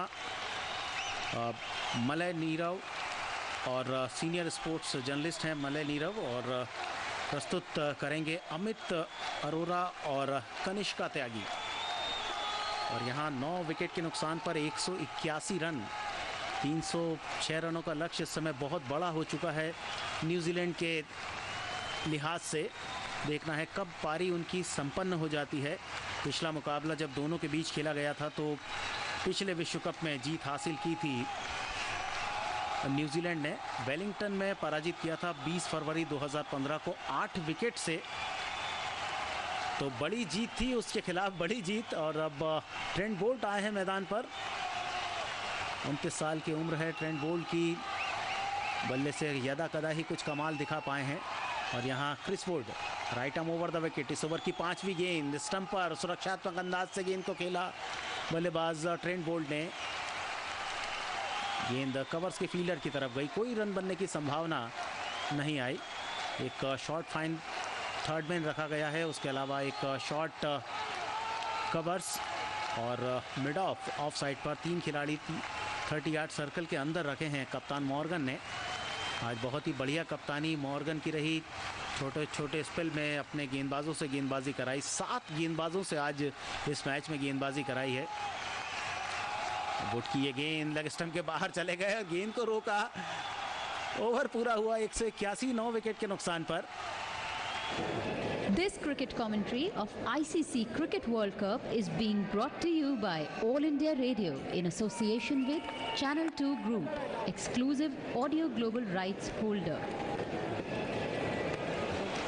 Mark Wood और ट्रेंट बोल्ट इसलिए हंस रहे थे कि मार्क वुड ने गेंद को स्टंप पर रखा और ट्रेंट बोल्ट लेग स्टंप के बाहर खड़े थे जब उन्होंने गेंद को रोका स्टंप में जाने से। तो जयंत, इस तरह की अब जो हंसी मजाक सी बातें हैं वो निकलकर सामने आ रही हैं इस मुकाबले में। New Zealand has thrown in the towel and they know for sure that it's all over the bar, shouting, and well, England seems to have qualified and cemented their spot in the semi-finals. Undoubtedly 181 for 9 and 45th over in progress. Asking rate of over 15. It's nigh impossible. Adil Rashid it is to bowl to Saudi, who hits it on the onside to long on region and gets a single, taking his score to 7 of 16. New Zealand 182 for the loss of 9 wickets in 44.1 overs. Formalities being completed, rituals, just modalities being completed here at the Durham Riverside Chesterley Street Stadium, where England are on the threshold of registering an emphatic win over New Zealand as Adil Rashid bowls this time. And Trent Bolt comes down the wicket, is lucky to make contact with the bat, plays it to the second slip fielder, but not for any runs. New Zealand scores remain on 182 for 9. Adil Rashid then this time once again down the wicket, wanted to have a mighty heave on that occasion. Misses, makes no contact, ends up getting the ball wrapped on his pad. Adil Rashid asking the umpire, is it out? Umpire not interested as Bolt was way up, and this time makes contact and hits it for 4 over mid-on. That's a lovely shot. Every run will be a bonus to New Zealand. Not that it's going to matter to England, even fours and reigns of 4s and 6s now. It's too late in the day for New Zealand as they have a solitary wicket left, 9 wickets down, and 4s and 6s even that England wouldn't mind. As Adil Rashid it is from the southern end, bowling to Trent Bolt, and this time once again down the wicket. Trent Bolt not sure what he wants to do, but ends up playing the ball, smothering the spin, plays it in front of the wicket, not for any runs, threatening the bowler that is going to dance down the wicket and hike him once again this time. And whether he's out, we'll have to wait and see as he stepped out of the crease. Umpire going upstairs, referring to the third umpire. Josh Butler, the wicket keeper for England, is convinced that he has this man out, and the England players are confident, but we'll have to await the decision from the third umpire. Adil Rashid it is who flights this one to Trent Bolt, who has been batting quite in an orthodox manner, and well, at the moment of contact his leg is out of the crease. The bails have to be off the stumps, and we'll have to wait the umpire's decision as The bails now we see still perched on the stumps, but whether what decision the umpire finally, the third umpire, will give, we'll have to wait. And yes, he's out. So, run बनाने में chance जरूर लें, लेकिन घर बनाने में नहीं. Chance न लो, अल्ट्राटेक लो. अल्ट्राटेक, देश का number 1 cement. So New Zealand are all out for 186 and England storm into the top 4, cementing their place, notching up 12 points. What a comeback it has been for England. And we have our experts here who will be now. But before the experts take over, just to give you the scorecard, Kishore Lavani just run through the scorecard which is given by my scorer Kishore. Martin Guptill was caught out. Wicketkeeper Butler bowled Geoffrey Archer for 8. Henry Nichols a leg before wicket. Chris Wokes for no score. Ken Williamson tragically run out for 27. Ross Taylor run out. Adil Rashid for 28. Tom Latham caught wicketkeeper Butler for off Liam Plunkett for 57. James Nisham bowled Mark Wood for 19. Colin Grandome caught Joe Root, bowled Ben Stokes for 3. Michael Sentner leg before wicket. Mark Wood 12. Matt Henry bowled Mark Wood 7. Trent Boult stumped for 4. So that was the score, and now we have the experts: Chetan Sharma, former international cricketer; Malaya Nirav, senior sports journalist; and moderators Anil Arora and Kanishka Tyagi, taking you from here on. Man of the match.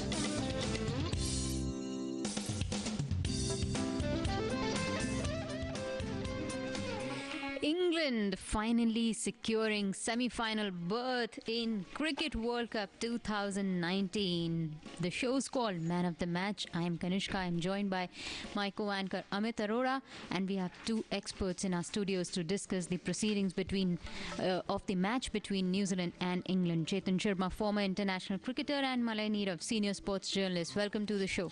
Thank you very much. Thank you. चेतन, मुबारकबाद England को, तीसरी team जिसने semifinal में अपनी जगह पक्की कर ली. मैं हर समय अमित मानता हूं कि होस्ट कंट्री कभी भी टूर्नामेंट से बाहर नहीं होनी चाहिए. ये एक उत्साह है ना, वो उत्साह कहीं ना कहीं खत्म हो जाता है. लेकिन कहते हैं ना, हमारे सोचने से या हमारे कुछ कहने से कोई बात होती नहीं है. लेकिन यहाँ पर तारीफ करनी होगी जो पिछले 2 मैचेस इंग्लैंड ने अपने खेले हैं. ज़बरदस्त मैचेस खेले हैं, नॉकआउट मैचेस थे इंडिया के खिलाफ अगर हम बात करें, और आज न्यूजीलैंड के खिलाफ क्या बढ़िया प्रदर्शन किया. पहले बैटिंग करते हुए 300 से अधिक रन, 305 रन बनाए. और उससे बड़ी बात अमित क्या है कि 119 रन से जो जीत हासिल की है ना, ये कॉन्फिडेंस लेवल आपका सेमीफाइनल तक जाएगा. और अभी तक जो आंकड़े हमारे सामने नजर आ रहे हैं वो सेमीफाइनल में इंडिया और इंग्लैंड नजर आ रहे हैं. Well, Malay, talking about New Zealand, after middle overs, it seemed that they were only playing for net run rate. Of course, and one must admit that the bowlers of England bowled extremely well. I would especially talk about Mark Wood. The way he bowled, superb bowling from England, a new kind of rejuvenated England, and the result was very much, the writing was on the wall. Absolutely. You can call us on our numbers. Our numbers are 23421084 and 23421085. You may also write an email to us. Our email ID is cricket.allindiaradio@gmail.com. तो एक बार आपको फिर से बताते हुए कि England ने New Zealand को हरा दिया है. तो 9 मैचेस में 6 जीत हैं इंग्लैंड के पास, 3 वो हारे हैं. तो कुल मिला के 12 पॉइंट प्लस 1.15 उनका NRR. तो बहुत ही अच्छा प्रदर्शन. और तीसरे पायदान पर वो आ गए. पहले पायदान पर ऑस्ट्रेलिया है, दूसरे पर इंडिया. दोनों ही टीमों ने अभी एक मुकाबला और खेलना है. लेकिन इंग्लैंड और न्यूजीलैंड का आज आखिरी ग्रुप मुकाबला था. और न्यूजीलैंड की अगर बात करें तो 9 मुकाबले 5 जीते हैं, 3 हारे हैं, 1 टाई 11. तो चेतन जी, बड़ा सवाल ये होगा, न्यूजीलैंड क्या अभी भी सेमीफाइनल की दौड़ पक्की हो गई, या पाकिस्तान अभी भी आ सकता है उसमें चौथे पर पोजीशन के लिए? ये आंकड़ा तो मैं आपसे पूछने वाला था. आपने कहते हैं ना उल्टी गुगली मेरे पे डाल दी. ये बड़ा पचंदा है कि प्लस, देखिए अभी भी प्लस 0.17 है न्यूजीलैंड, और वहां पर पाकिस्तान -0.17 है. तो इसका मतलब जो मुझे अमित, आज सुबह मैं पढ़ रहा था कि यहाँ से 232 रन के आसपास अगर न्यूजीलैंड नहीं हारती ऑस्ट्रेलिया से तो कहीं ना कहीं आप क्वालिफाई करते हैं। वहाँ पाकिस्तान को बहुत बड़े मार्जिन से बांग्लादेश को हराना होगा, और बांग्लादेश कोई आसान टीम नहीं है। हम देख चुके हैं इंडिया के खिलाफ, कहते हैं ना, एक तरह एक समय तो पसीने छुड़ा दिए थे हमारे बांग्लादेश ने। तो बांग्लादेश, तुम अगर मेरे से कोई पूछे तो इस समय अगर पाकिस्तान और बांग्लादेश के बीच में मैच है तो मैं बांग्लादेश को फेवरेट्स मानूंगा जी। तो मैं अकॉर्डिंग जो अभी परिस्थितियां लग रही हैं कि या तो कम से कम इतने बड़े मार्जिन से पाकिस्तान हरा दे बांग्लादेश को, अदरवाइज ये पहले 4 ही नज़र आ रहे हैं आपको सेमीफाइनलिस्ट। अदरवाइज कहते हैं क्रिकेट में कुछ नहीं कहा जा सकता जब तक लास्ट विकेट या लास्ट रन स्कोर ना कर लिया जाए। तो इंतज़ार करना होगा हमें आखिर तक, लेकिन मेरे अकॉर्डिंग ये 4 ही नज़र आ रहे हैं। और इंडिया और इंग्लैंड का सेमीफाइनल बर्मिंघम में खेला जाएगा उससे जी। That is what my question is that England, India और Australia, either of these two teams can top the table, and whoever tops the table or is on the second spot, that will decide the opponent in the semi-finals. Of course, yes. So still we may play against England, or we may not play against England. What are the chances? Well, the chances are that India will play England. However, if South Africa beat Australia, that is one possibility, by a big margin, then you may see India on the top of the table. And if that is the case, then it may not be an India-England semi-final. नहीं, भले उसके अंदर south Africa को कोई बड़े margin से हराने की जरूरत नहीं है। अगर साउथ अफ्रीका ने ऑस्ट्रेलिया को हरा दिया और इंडिया अगर श्रीलंका से जीतती है तो ऑटोमेटिकली इंडिया नंबर 1 हो जाएगी और इंडिया न्यूजीलैंड से खेलेगी और ऑस्ट्रेलिया और इंग्लैंड को आपस में खेलना पड़ेगा। देखिए, तभी मैंने कहा ना कि लास्ट डे तक सभी को इंतजार करना पड़ेगा जी। चलिए man of the match ceremony देखते हैं कि आखिरकार पुरस्कार Johnny Bairstow for a second consecutive World Cup 100. Congratulations, Johnny, your form, you're running into form just at the right time. How pleased are you with that? Yeah, really pleased. Obviously we knew that these 2 games were must-win games if we were to give ourselves the best opportunity to get into the semi-finals, because we knew that the performances that we put in a couple of games hadn't been quite up to scratch. So to play the way we have in the last 2 games now, hopefully in the semis, is pleasing. Given that you were under pressure, effective elimination was coming with defeat, was it helpful to bat first where there was less pressure, if you like, rather than chasing a target? Look, I mean, you know what it's like at the toss of a coin. You can happen either way. You've got to just react to whatever's put in front of you. I mean, on a different day, we could have been bowling first, and you take a couple of early wickets, and who knows what happens. So, look, we won the toss today, batted first, and I thought that the guys applied themselves pretty well. Tell us about the combination with Jason Roy. Your form has returned, and it's coincided with his return. What's so special about that partnership? I don't know, to be honest. I think that obviously batting together for a period of time helps. You understand each other's games and each other's moods in a way. You get a feel for certain bowlers on certain pitches, and the communication out in the middle is the key with your partner, whether it be with Jason, whether it be Ruti, or whoever it may be throughout the whole lineup. Said you get a feel for certain bowlers and certain teams. You enjoy playing against New Zealand. I think that's your 3rd consecutive 100 in ODI cricket against them. I didn't know that, but yeah, look, I mean, we knew it was a must-win game. They've put some serious performance over the competition. They're a class side, so we needed to put in a performance today, and look, we've got over the line. We're really, really pleased to do that after what has been a tough few weeks. And you've got a few days off now. You're going to be scheduled to play the semi-final at Edgbaston, which is the second one, so a bit of rest and recuperation. But just tell us a little bit about the confidence in the team, which had been dented after that second defeat against Australia, but must be high now. Yeah, absolutely. I mean, you've got a couple of days off, as you mentioned. I think that's going to be a really important time for all the guys to get away, refresh, rest up. And people are going to be sore after what has been especially two grueling games. People throwing themselves around in the field, bowlers running and bowling as fast as they can. So there's bound to be a bit of soreness up there, and yeah, refreshing. And we meet up probably 2 or 3 days before and we go again. But look, there'll be a lot of smiles this evening, knowing that we set out to give ourselves an opportunity in these last 2 games of the competition, and now we're able to do that and hopefully go forward and put in 2 performances that are good enough that and put ourselves in a position to hopefully win them. It's a nice tiredness when you get runs. Well done. Thanks, you'd know.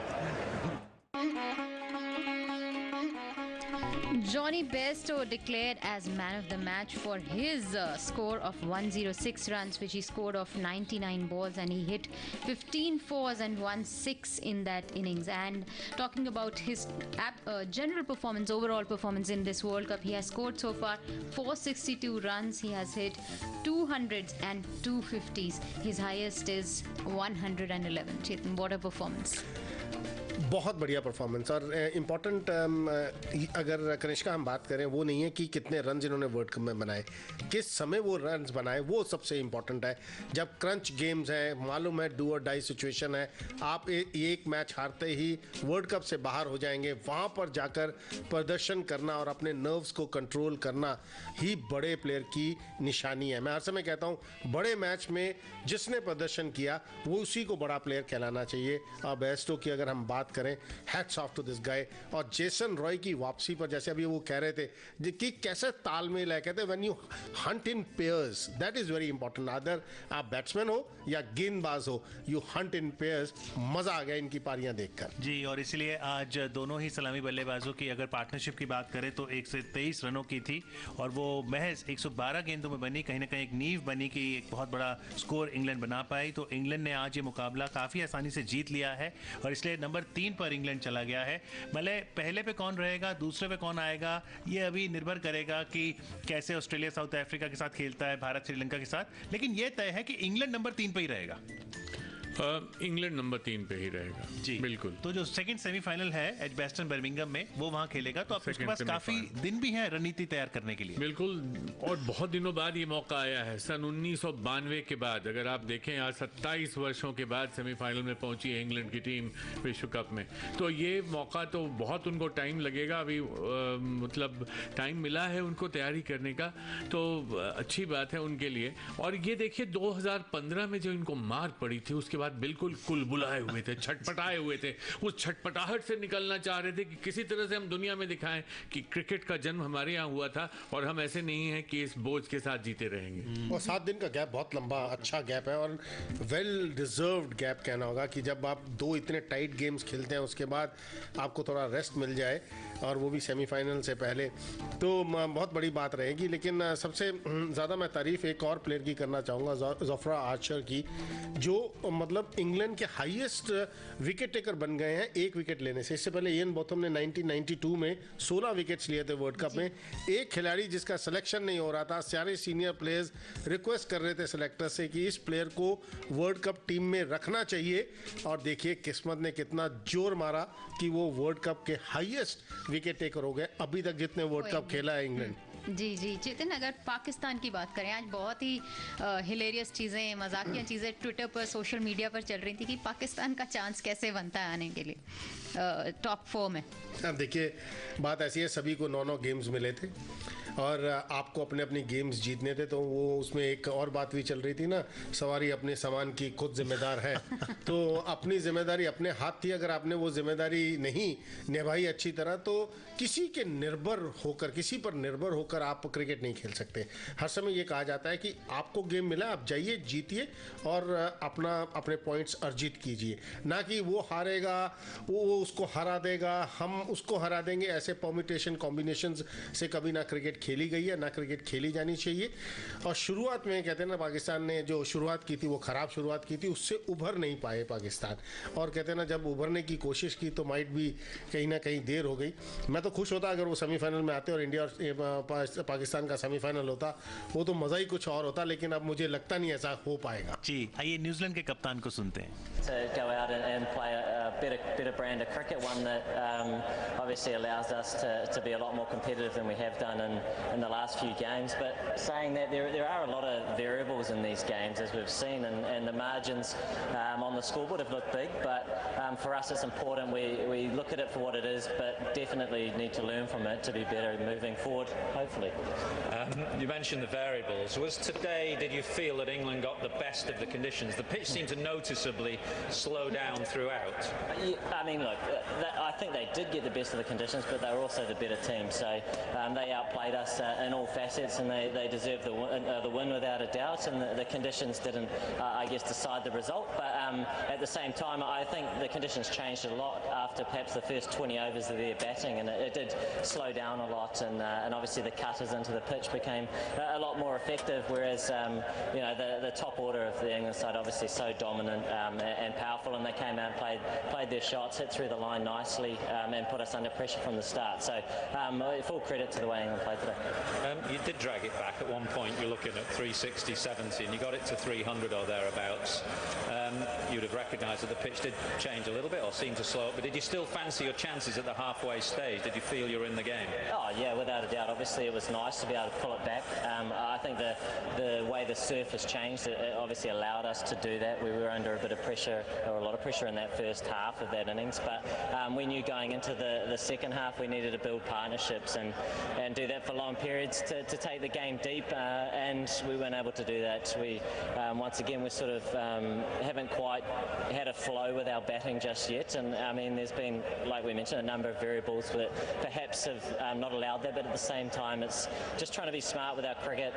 So whether you're on a surface that is not free-flowing or one that is, you're still trying to apply something of substance, and today obviously with a couple of run-outs and you know, one down the leg side, it's not a nice way to start a chase like that. You mentioned the batting. It's been the Achilles heel throughout the tournament. You're carrying, or seem to be carrying, a heavy burden yourself, having scored over 30% of your team's runs. What can you do between now and your schedule pretty much to be at Old Trafford for the semi-final? What can you do between now and then for your batsmen to find form before that critical game? Yeah, I mean it's one of those things. There's been so much to learn from, and I think the most important thing is to look at where we need to be as a group from an individual perspective. So how can I or you perhaps add value to our side on whatever surface that it is? And I know the guys we're all working really hard to try and be better. And like I mentioned, there's been a lot of learning curves where we've had to adapt on a large variety of surfaces. So going ahead, touch wood, hopefully it all works out and we are in a semi-final. But in some ways it starts again, whereas it's nice to perhaps played some good cricket, been challenged on a number of occasions, and obviously had a few losses recently. But if you get to those semi-final stages, anything can happen, and we know we haven't played our best cricket yet, so we're still hoping for that complete performance if we're allowed the opportunity. Final question, if I may. Lockie Ferguson's injury today, how serious is it? How hopeful are you that he'll be fit to play if indeed you do play next week? Yeah, it was precautionary. There was something there, but it's minor, so I'm very confident that he should be fit in a few days' time. Obviously, a number of days off now. Thanks for your time. We'll hopefully see you next week at Old Trafford. Cheers. Kane, thank you. Cheers. Owen Morgan is here. Owen, congratulations. I asked you about the butterflies in your belly this morning, which would have inevitably been there. I can't imagine that you thought you'd have quite a pleasant evening stroll in the sunshine here. No, absolutely not. I thought we were outstanding today. It started with the two boys again at the top of the order, laying a good solid platform, playing in the manner that they do. And I thought Johnny going on to get 100 was, again, match winning today. Really was outstanding. I actually agree with Kane. I thought the wicket did change after about the 25th over. For some reason it just started to slow up and became difficult to score quite freely. And every one of our batsmen that came in after that, we've found that. So with so many on the board at that stage, it was quite encouraging, but it was a matter of trying to get as close to 300 as possible, if not a few more, to be competitive. You mentioned that change there. And the fact that you batted first today, that's been the theme of the tournament really, that 300 or thereabouts batting first gives you a favourites chance. In a way, you've had to change your thinking from what happened before this tournament. Has it taken you a while to adapt to that, and are you now confident that that's where you're at? I think we can do both. I think if the wicket dictates, that say 280s power or 300s power, I think we can do both. It's a matter of assessing whether the wicket is going to get worse or not. I didn't think it would get that worse today. I just thought it looked good to bat on. like you mentioned, all the wickets in the tournament have got inevitably slower and lower throughout every game that's been played. So it has been a theme of the tournament. So if that continues, we'll continue to bat first. What about the pressure that your players have been under in the last 2 games? Facing elimination, if you lost one, that's a heavy pressure to play under. Will that stand you in good stead now, moving forward to what is another knockout game? Yeah, I think in the manner in which we've displayed the last 2 games is certainly identifiable as our identity that we've been playing with the last 4 years. Guys have come out and played with freedom, particularly the 2 guys at the top of the order, and that has been continued throughout. Guys have showed a lot of intent while they've been at the crease. Bowlers have continuously looked to take wickets throughout that 50 overs, and that's been the message the last 4 years, and it's worked for us. So hopefully we can produce that positive, aggressive energy in the semi-final. Well, you are definitely bound for Edgbaston, which is the second semi-final. You're going to be playing either India or Australia. Dare I ask it, do you have a favoured opponent? No, not at all. 2 very strong sides. We're just delighted that we're playing good cricket and happy with obviously getting through to the latter stages. First time for England since 1992 in the semi-finals. Congratulations. Thank you very much. Thank you. जी, तो 1992 के बाद पहला ऐसा मौका होगा कि semifinal में अपनी हाज़िरी दर्ज की है इंग्लैंड साइड ने, और बिल्कुल सनशाइन में अच्छे से मुस्कुराते हुए एवन मॉर्गन काफ़ी खुश रहे। मले, क्या लगता है, वाकई दोनों साइड आ जाएं या कोई प्रेफरेंस रहेगी कि सेमीफाइनल ऑस्ट्रेलिया से खेलें या भारत के साथ? देखिए, उन्होंने तो यही कहा कि हमारी कोई प्रेफरेंस नहीं रहेगी, लेकिन इंग्लैंड ऑस्ट्रेलिया की जो मित्रता है मैदान पर और जो भाईबंदी है, जो भाईचारा है, उसमें ठीक वही है जो भारत और पाकिस्तान के बीच है। और ये साल तो एशेज का भी है, और ये एशेज का साल नहीं, बस कुछ ही चंद हफ्तों की देर है, उसके बाद एशेज शुरू होने वाले हैं। तो इसमें मुझे लगता है कि अच्छा होगा इनका मुकाबला अगर हुआ तो। वैसे देखिए क्या होता है, कुछ कहानी जैसे चेतन भाई कह रहे थे, आखिरी गेंद जब तक नहीं डाली जाती तब तक भविष्यवाणी करने वाले मुंह खोलें तो पिटने का डर रहेगा। Chetan, Kane Williamson there said that no, it was not just conditions. England played better. They were a better team. They outperformed us in all the departments. So that speaks volume about the character of Kane Williamson. देखिए, ये हर समय कहते हैं ना, जब आप हार गए हैं, और वो कहावत है ना, जो जीता वो सिकंदर। जब आप इतनी बुरी तरह हार गए हैं, उसके ऊपर एक्सप्लेनेशन आप जितना देते रहेंगे, जितनी एक्सक्यूजेस देते रहेंगे ना, अपने आप को नीचा दिखाएंगे। अगर दूसरी टीम ने इतनी बड़ी जीत हासिल की है, उसमें मान लेने में अच्छा ही है कि नहीं, वो बेटर टीम थी, उन्होंने अच्छी क्रिकेट खेली और उन्होंने फार बेटर क्रिकेट हमसे खेली है और हमने ख़राब खेली। तो ये दिन का गेम है बेसिकली क्रिकेट। देखिए, सारी वर्ल्ड कप में सभी टीम बराबर हैं। हमने देखा कि अफगानिस्तान ने भी बहुत जिटर्स दे दिए थे भारतीय टीम को, हाथ से निकल गया था मैच लिटरली भारतीय टीम का। तो यहाँ पर आपका दिन कैसा है, आप कैसी क्रिकेट उस दिन पर खेलते हैं, नई टीम है, नई विकेट है। तो इसलिए आज अगर 119 रन से इंग्लैंड ने हराया है तो ये बहुत अच्छी बात है कि उन्होंने माना कि वो फार बेटर टीम है और अच्छी क्रिकेट खेली है। जी, चलिए श्रोताओं को भी आमंत्रित करते हैं, यदि आप कोई सवाल करना चाहें तो आप हमें फ़ोन कीजिए 01123421084 और 85 पर। जी, मतलब New Zealand has lost 3 matches in a row. And in fact by big margins. Australia beat them by 86 runs and England today beat them by 119 runs, and they lost to Pakistan by 6 wickets. So I'll come to you, but before that we have callers, and let's include the callers and let's hear their questions. Hello. Hello, नमस्कार sir. जी नमस्कार जी, मैं गांव खारी चारणान तहसील सेडवा जिला बाड़मेर राजस्थान से चंदाराम वालचूर बात कर रहा हूँ मैम। जी नमस्कार, बताइए आपका क्या सवाल है? कि भारत के बचे हुए मैच में कोई नया खिलाड़ी को शामिल करना चाहिए क्या या नहीं, आगे पुराना खेलना चाहिए? दूसरा सवाल ये है कि अब इंग्लैंड के सामने न्यूजीलैंड ने भारत को हराया है, तो भारत ये चाहेगी क्या सेमीफाइनल इंग्लैंड के साथ खेले? जी चलिए, ज़रूर इन पर चर्चा करेंगे आपके सवालों पर। बहुत बहुत शुक्रिया कॉल करने के लिए। चलिए अगले श्रोता हैं, उनका सवाल लेते हैं। हेलो जी, हेलो, नमस्कार सर। नमस्कार जी, अपने रेडियो सेट का वॉल्यूम कम कर दीजिए। जी सर, मैं हाफिज जमीरुल इस्लाम बाईसी पूर्णिया बिहार से बोल रहा हूँ, चरैया से सर। जी इस्लाम भाई, आपने रेडियो सेट का वॉल्यूम कम नहीं किया? जी कम कर दिया सर। अच्छा, आप बोलिए फिर। जी, मैं सबसे पहले आपके साथी कमेंटर को मैं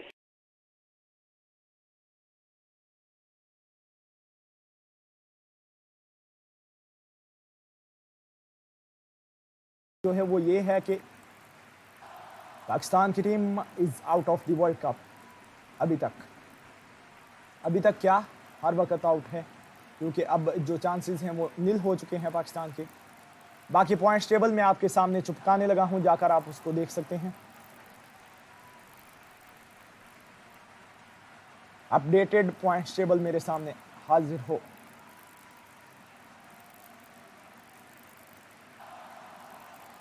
अपडेटेड पॉइंट्स टेबल जो है वो आ चुका है, तो मैं इसको अब लगा देता हूं आपके सामने।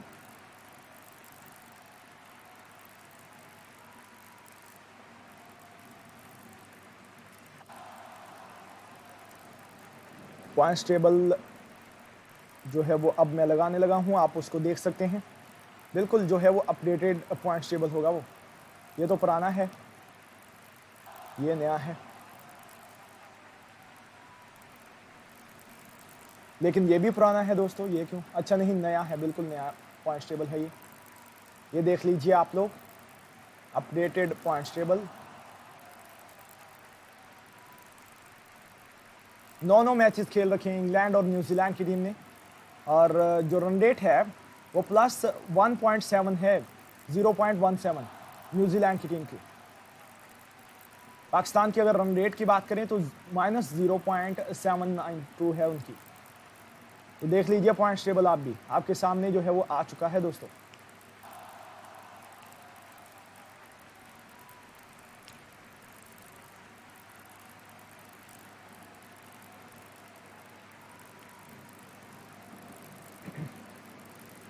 पॉइंट्स टेबल आपके सामने आ चुका है, आप उसको देख सकते हैं दोस्तों। If you have a points table for you, boys.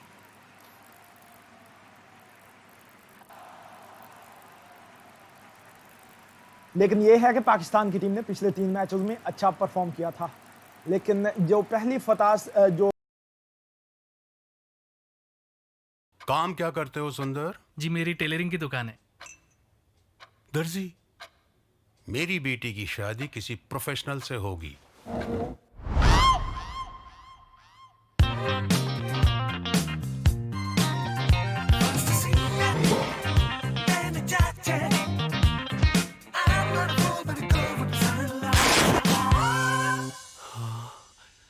शादी की तारीख फिक्स करें। प्रिंट करो, प्रोफेशनल बनो, vistaprint.in।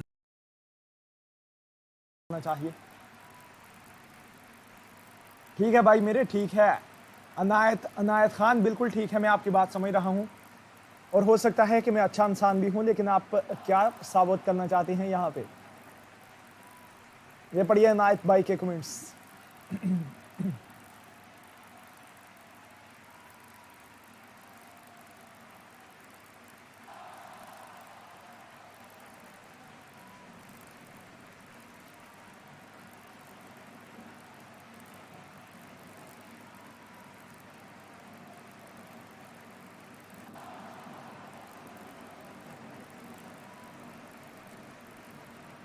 हाँ जी भाई, अगर पाकिस्तान की टीम ने यहाँ पर जो है वो 37 रनों पे आउट कर दिया, ऐसा कहना है हमारे दोस्त का, तो फिर क्या पाकिस्तान की टीम सेमीफाइनल में जा सकती है या नहीं?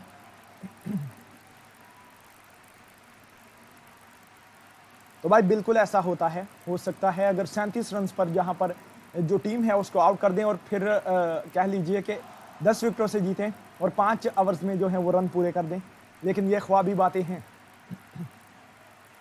जी। बिल्कुल रन्स और ओवर जो है वो मैटर करते हैं, ये पाकिस्तान की गलती थी। पाकिस्तान के जो प्लेयर्स थे वो अपने पर्सनल माइलस्टोन्स को जो हासिल करने के चक्कर में आखिरी ओवर तक जो है वो गेंद को ले गए, जिसकी वजह से पाकिस्तान का जो रन रेट है वो मजीद डिक्रीज हुआ दोस्तों।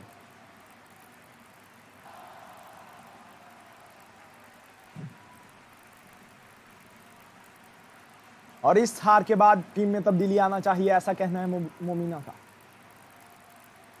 और अरसल का कहना कि इमाम उल हक को कप्तान बनाना चाहिए।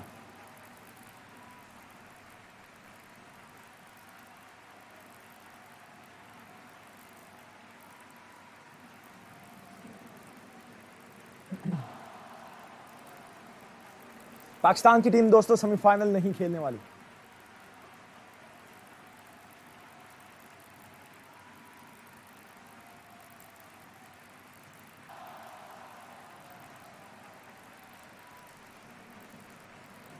ये मेरे मुंह से आप सुन रहे हैं और मैं बिल्कुल आपको ठीक बता रहा हूं कि पाकिस्तान की टीम सेमीफाइनल नहीं खेलने वाली।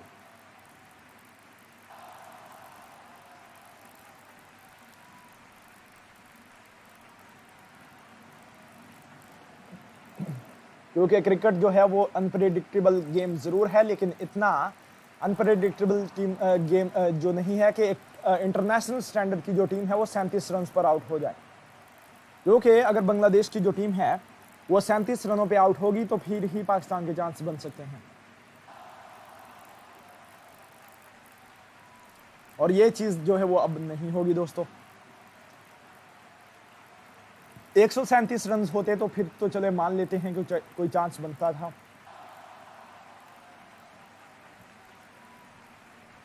कल का जो मैच है उसके बारे में आपको बताऊं तो कल का मैच अफगानिस्तान और वेस्ट इंडीज की टीमों के दरमियान खेला जाएगा दोस्तों।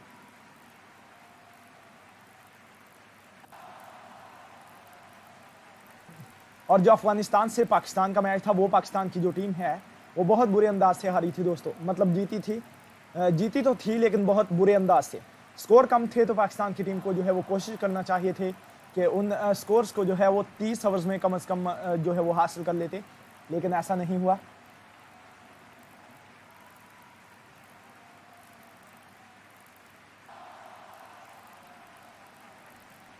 चलिए कोई बात नहीं, मेरी जानिब से बहुत ज़्यादा हौसला तमाम पाकिस्तानी फैंस को जो पाकिस्तान की टीम को पसंद करते हैं, लाइक करते हैं, फैंस हैं। होती रहती है ऐसे ही क्रिकेट में हार जीत होती रहती हैं। कुछ गलतियां पाकिस्तान की टीम ने की कि अपने पर्सनल माइलस्टोन्स को हासिल करने के चक्कर में जो है वो मैच को आखिर तक लेकर गए। पहला मैच पाकिस्तान की टीम